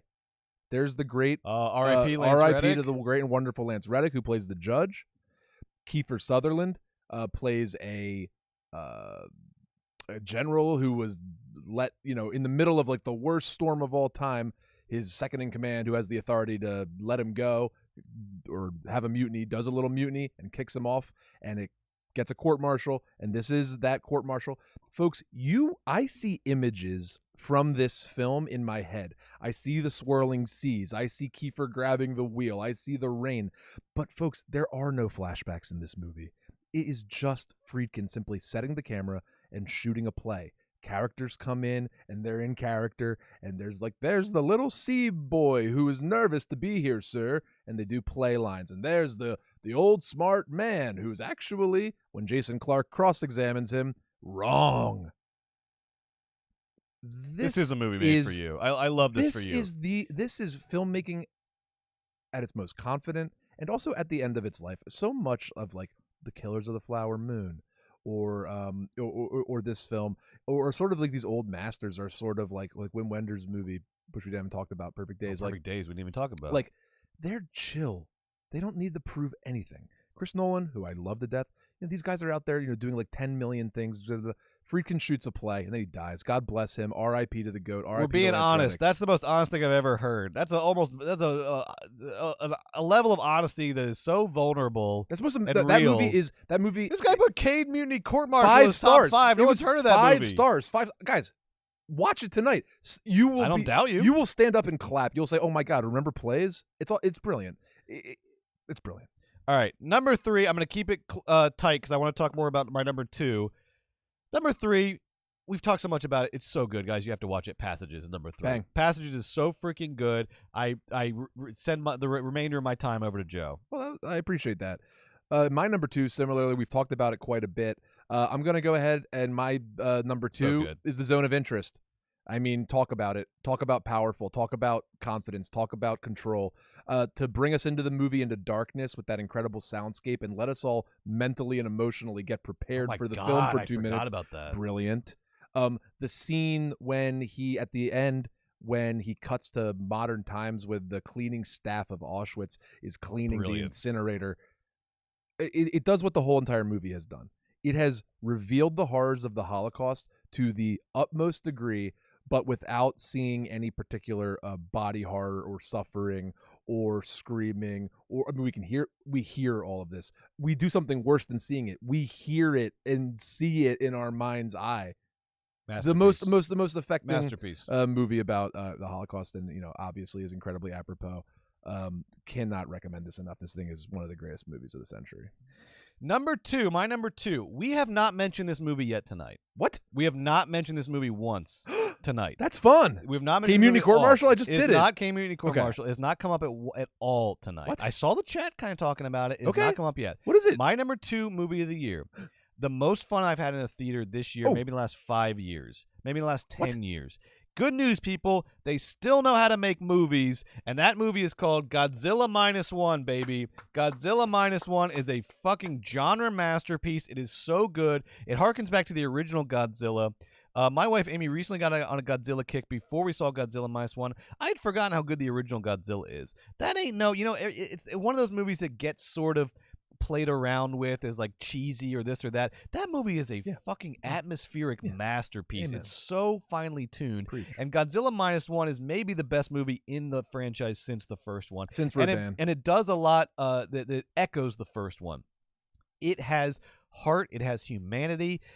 It earns it every second. Every scene is thought out in terms of the dynamics of the scene and how to sort of add interesting little challenges for the characters to overcome, or this creative uses of it's just like it earns it in every fucking second. It is so many people phone in their fucking genre movies. We see all the screenshots from Marvel movies where the CGI is just absolute shit, even though they have a budget bigger than most countries' fucking GDPs. Godzilla -1 earns it in every goddamn second. It takes genre movies seriously. It is an incredible allegory for nuclear war. Hey, you know what the best movie about nuclear war this year was? Godzilla -1, okay? Godzilla -1. Sorry, Oppenheimer. Godzilla -1 is an absolute masterpiece. You'll love every second of it. You will feel for these characters. You will love the action. You'll love old big Godzilla. And you know what the best part is? Right. Is Godzilla is like he's like Zac Efron in Iron Claw in this movie. He's not some sort of like he's not ready to run a marathon or team up with King Kong or this or that. God, it hurts to be Godzilla. It's painful to be Godzilla. I like that. He was born of nuclear waste and fucking sea barnacles, okay? It's painful to be Godzilla, and you see it when Godzilla walks around. He's not burning your city down because he hates you or because he has hate in his heart. He's burning your city down because he's tired and he's cranky and he's old and his life hurts. Okay, but that doesn't mean I necessarily sympathize with him. Okay, but that's what it means to be Godzilla. Godzilla -1 is a goddamn masterpiece. They still know how to make movies. Thank you, Godzilla -1. I love you. Amazing pick, incredible speech, absolutely brilliant pick. But folks, it's time for number one. It's time for the best movie The big of the one. year. Here it is. When I saw this film, I knew, I knew it was number one. And I won't. Maybe it is Winnie the Pooh, Blood and Honey. But we don't know. We actually don't know. It's got Caden Mutiny Court Martial. But if you watch the movie, you would agree. I don't doubt it, but it's a surprise. Number one reminds me of the other great movie, maybe so far this century, Tar, in its sort of ability to play with danger and play with your emotions as a viewer, oscillating deftly between comedy, drama, and horror. Incredible performances, adult themes, brilliantly explored cinematically. I can't say enough about this movie. I could talk about it for the rest of my life. Just go watch this movie. There's nothing I can do about it. Folks, the best movie of the year is May December. Wow. It's May December. Wow. It's not even a question what the best movie of the year is. Wow. In my opinion, it's May December. Great pick, Joe. My number one. And I honestly, after I saw Godzilla -1, I was like, that's going to be my number one. And it was my number one for quite a while over the last couple months as we were preparing for this episode. That's speaking of not mentioned, Sound of Freedom's up on the screen, folks. You want to laugh? Go or a horrifying realization. Go look at all the movies that Sound of Freedom beat at the box office this year. Yeah, and I know there were fake tickets and this and that, blah blah blah. It's scary. Yeah. Okay, no, it is not Sound of Freedom. What is it? When I saw this movie, I was like, I am watching one of the great movies of the last 20 years. Correct. This movie is a You don't know what it is. I don't know what it is. Sorry. This movie is a finely tuned, nuanced masterpiece. It's funnier than every comedy that came out. Correct. It is darker than every dark movie that came out, maybe besides Zone of Interest. Okay, so you know it's not in the Zone of Interest. Oh. Well, I already kind of gave that away. You gave that away. It is incredibly acted, incredibly directed. It's exquisite at every level. And then when I realized 10 minutes into the movie, this movie's taking place in Savannah? In freaking Savannah, Georgia, and Tybee Island, my favorite place on earth? I was like, are you kidding me? This movie. This is why we slog through Poor Things and Maestro, because every once in a while, when a movie works, it works. It's the best thing that's ever happened to you in your life, besides your friends and your family and your close personal relationships. Sure. This movie was so incredible. I had such a wild experience watching, and I was on the edge of my seat. I was terrified. I was amused. This movie is so freaking good. It's freaking May December, baby. May December is the best movie of the year, and it's kind of not even close. No, it's not. It's kind of not even close. May December is the best movie by a mile. Wasn't even nominated. At one point, look, I know this is not why it's good, but at one point, they film a scene in the goddamn Crab Shack at Tybee Island, which is one of my favorite restaurants on planet Earth. It's just a ratty old crab shack. It's the best place. You had so much fun there. If you go down to South Georgia at any point, go to the Crab Shack on Tybee Island. They got Natalie Portman at the actual Crab Shack shooting a scene, shooting high art at the Crab Shack. Todd Haynes is a freaking genius. Yes. Every actor was good. The one person we have not talked about, and I'm going to find his name, is Julianne Moore's adult son in this movie. Every performance, every supporting actor brings something new and different, and they are all so good. Julianne Moore's adult son, named Corey Michael Smith. Corey Michael Smith is so goddamn good in this movie. He's so funny and weird, and I was telling Joe before, I was like, you see a lot of representations of people from the South in movies, and a lot of times they're just like hicks, or they talk with this, or they're Atticus Finch, or seersuckers, or they're plantation owners, or this and that. And that's fine. Obviously, there's a lot of ways of being from the South, and there's a lot of bad ways of being from the South, and a lot of good ways of being from the South. But this guy, this role that he played, reminded me so much of people I knew growing up, and so much of people I went to college with. He gave such a finely tuned performance of like a guy from the South. I loved it so much. I can't even describe what I mean, but I don't want to. I don't even want to. Go watch May December if you haven't seen it. It's the best movie of the year. And it's the best. Close. It's the most well-rounded film. Yes. The score is brilliant. Yes. The photography is brilliant. Yes. The acting, the script, everything about the movie is perfect. Brett, God bless you for picking May December. We mind melded on that from the freaking jump. Yep. There was never a question in either of our minds. And here's the thing: when we both revealed our lists, we said, "Oh no, we both have May December #1. Should we switch it up for variety or this and that?" We said, "No. What is the point of Weekend at Bergman's? Honesty. Right. We have to be honest, and honestly, from the bottom of our hearts, we both think May December is the best movie of the year. Duh. We love it. Thank you, Todd Haynes. Thank you, Natalie Portman. Thank you, Julianne Moore. Thank you, everybody involved. Thank you, Charles Melton. I bow at the altar of Todd Haynes. What a movie! Movies are back, baby. Thank and you, they Todd never Haynes, left. for bringing the movies back. Thank you. Thank you so much for joining us tonight on Weekend at Bergman's. Oh, what fun we've had. It's so good to be back, and now we ain't going anywhere, baby. You had a chance to get rid of us, and you messed up because you brought us back from the dead. You summoned us from our graves like ghosts or demons of the netherworld, and now we're not going anywhere because we've got a gorgeous set that we have to pay for. We've got a Patreon that we hope you sign up for. I swear to God, this is going to be the best Patreon you've ever signed up for besides Double Threat and the best That show, was et an cetera, et cetera. amazing conversation. It's going to be the best Brett. Patreon ever. That was a great conversation. I'm so happy. I can't wait to keep talking movies with you. I'm so hyped up about these movies this year. You know what I'm going to do when I get home? What are you going to do? I'm going to watch a double feature, Brett. I'm watching Eyes Wide Shut and American Pie. Good for you. Let's I'm watching go. a double feature. I'm going to watch the Kane Mutiny Court Martial. And I'm going to watch that one where Margaret Thatcher is a ghost. Yeah, or a El vampire. Conde. Yes. All right. And I'll see you at the movies. Actually, when I will see you for real, Monday night on the Patreon. We're doing a post-Oscars wrap-up just for fun on the Patreon. Come hang out with us. Celebrate the launch of our Patreon. And if we don't catch you there, we're going to catch you on Thursday, 9 p.m. Eastern, 6 p.m. Going to meet us right here on YouTube for the first episode of Movies, baby. There it is. We're talking 2024. What movies are coming out that we're excited for? Oscar recap. We're doing letterbox check-ins. Folks, I love movies. I love you. I love Margot. I love Brett Davis. I love Eris. I love Forever Dog Productions. I love Mom. I love all my collaborators and all the amazing people we get to work with every day. And Brett, I love you, man. I love you, man. Joe, and I love that we're back doing what we love, which is talking about movies with each other and with all of you. Let's cut to that wide shot and wave our way off this live stream. Goodbye.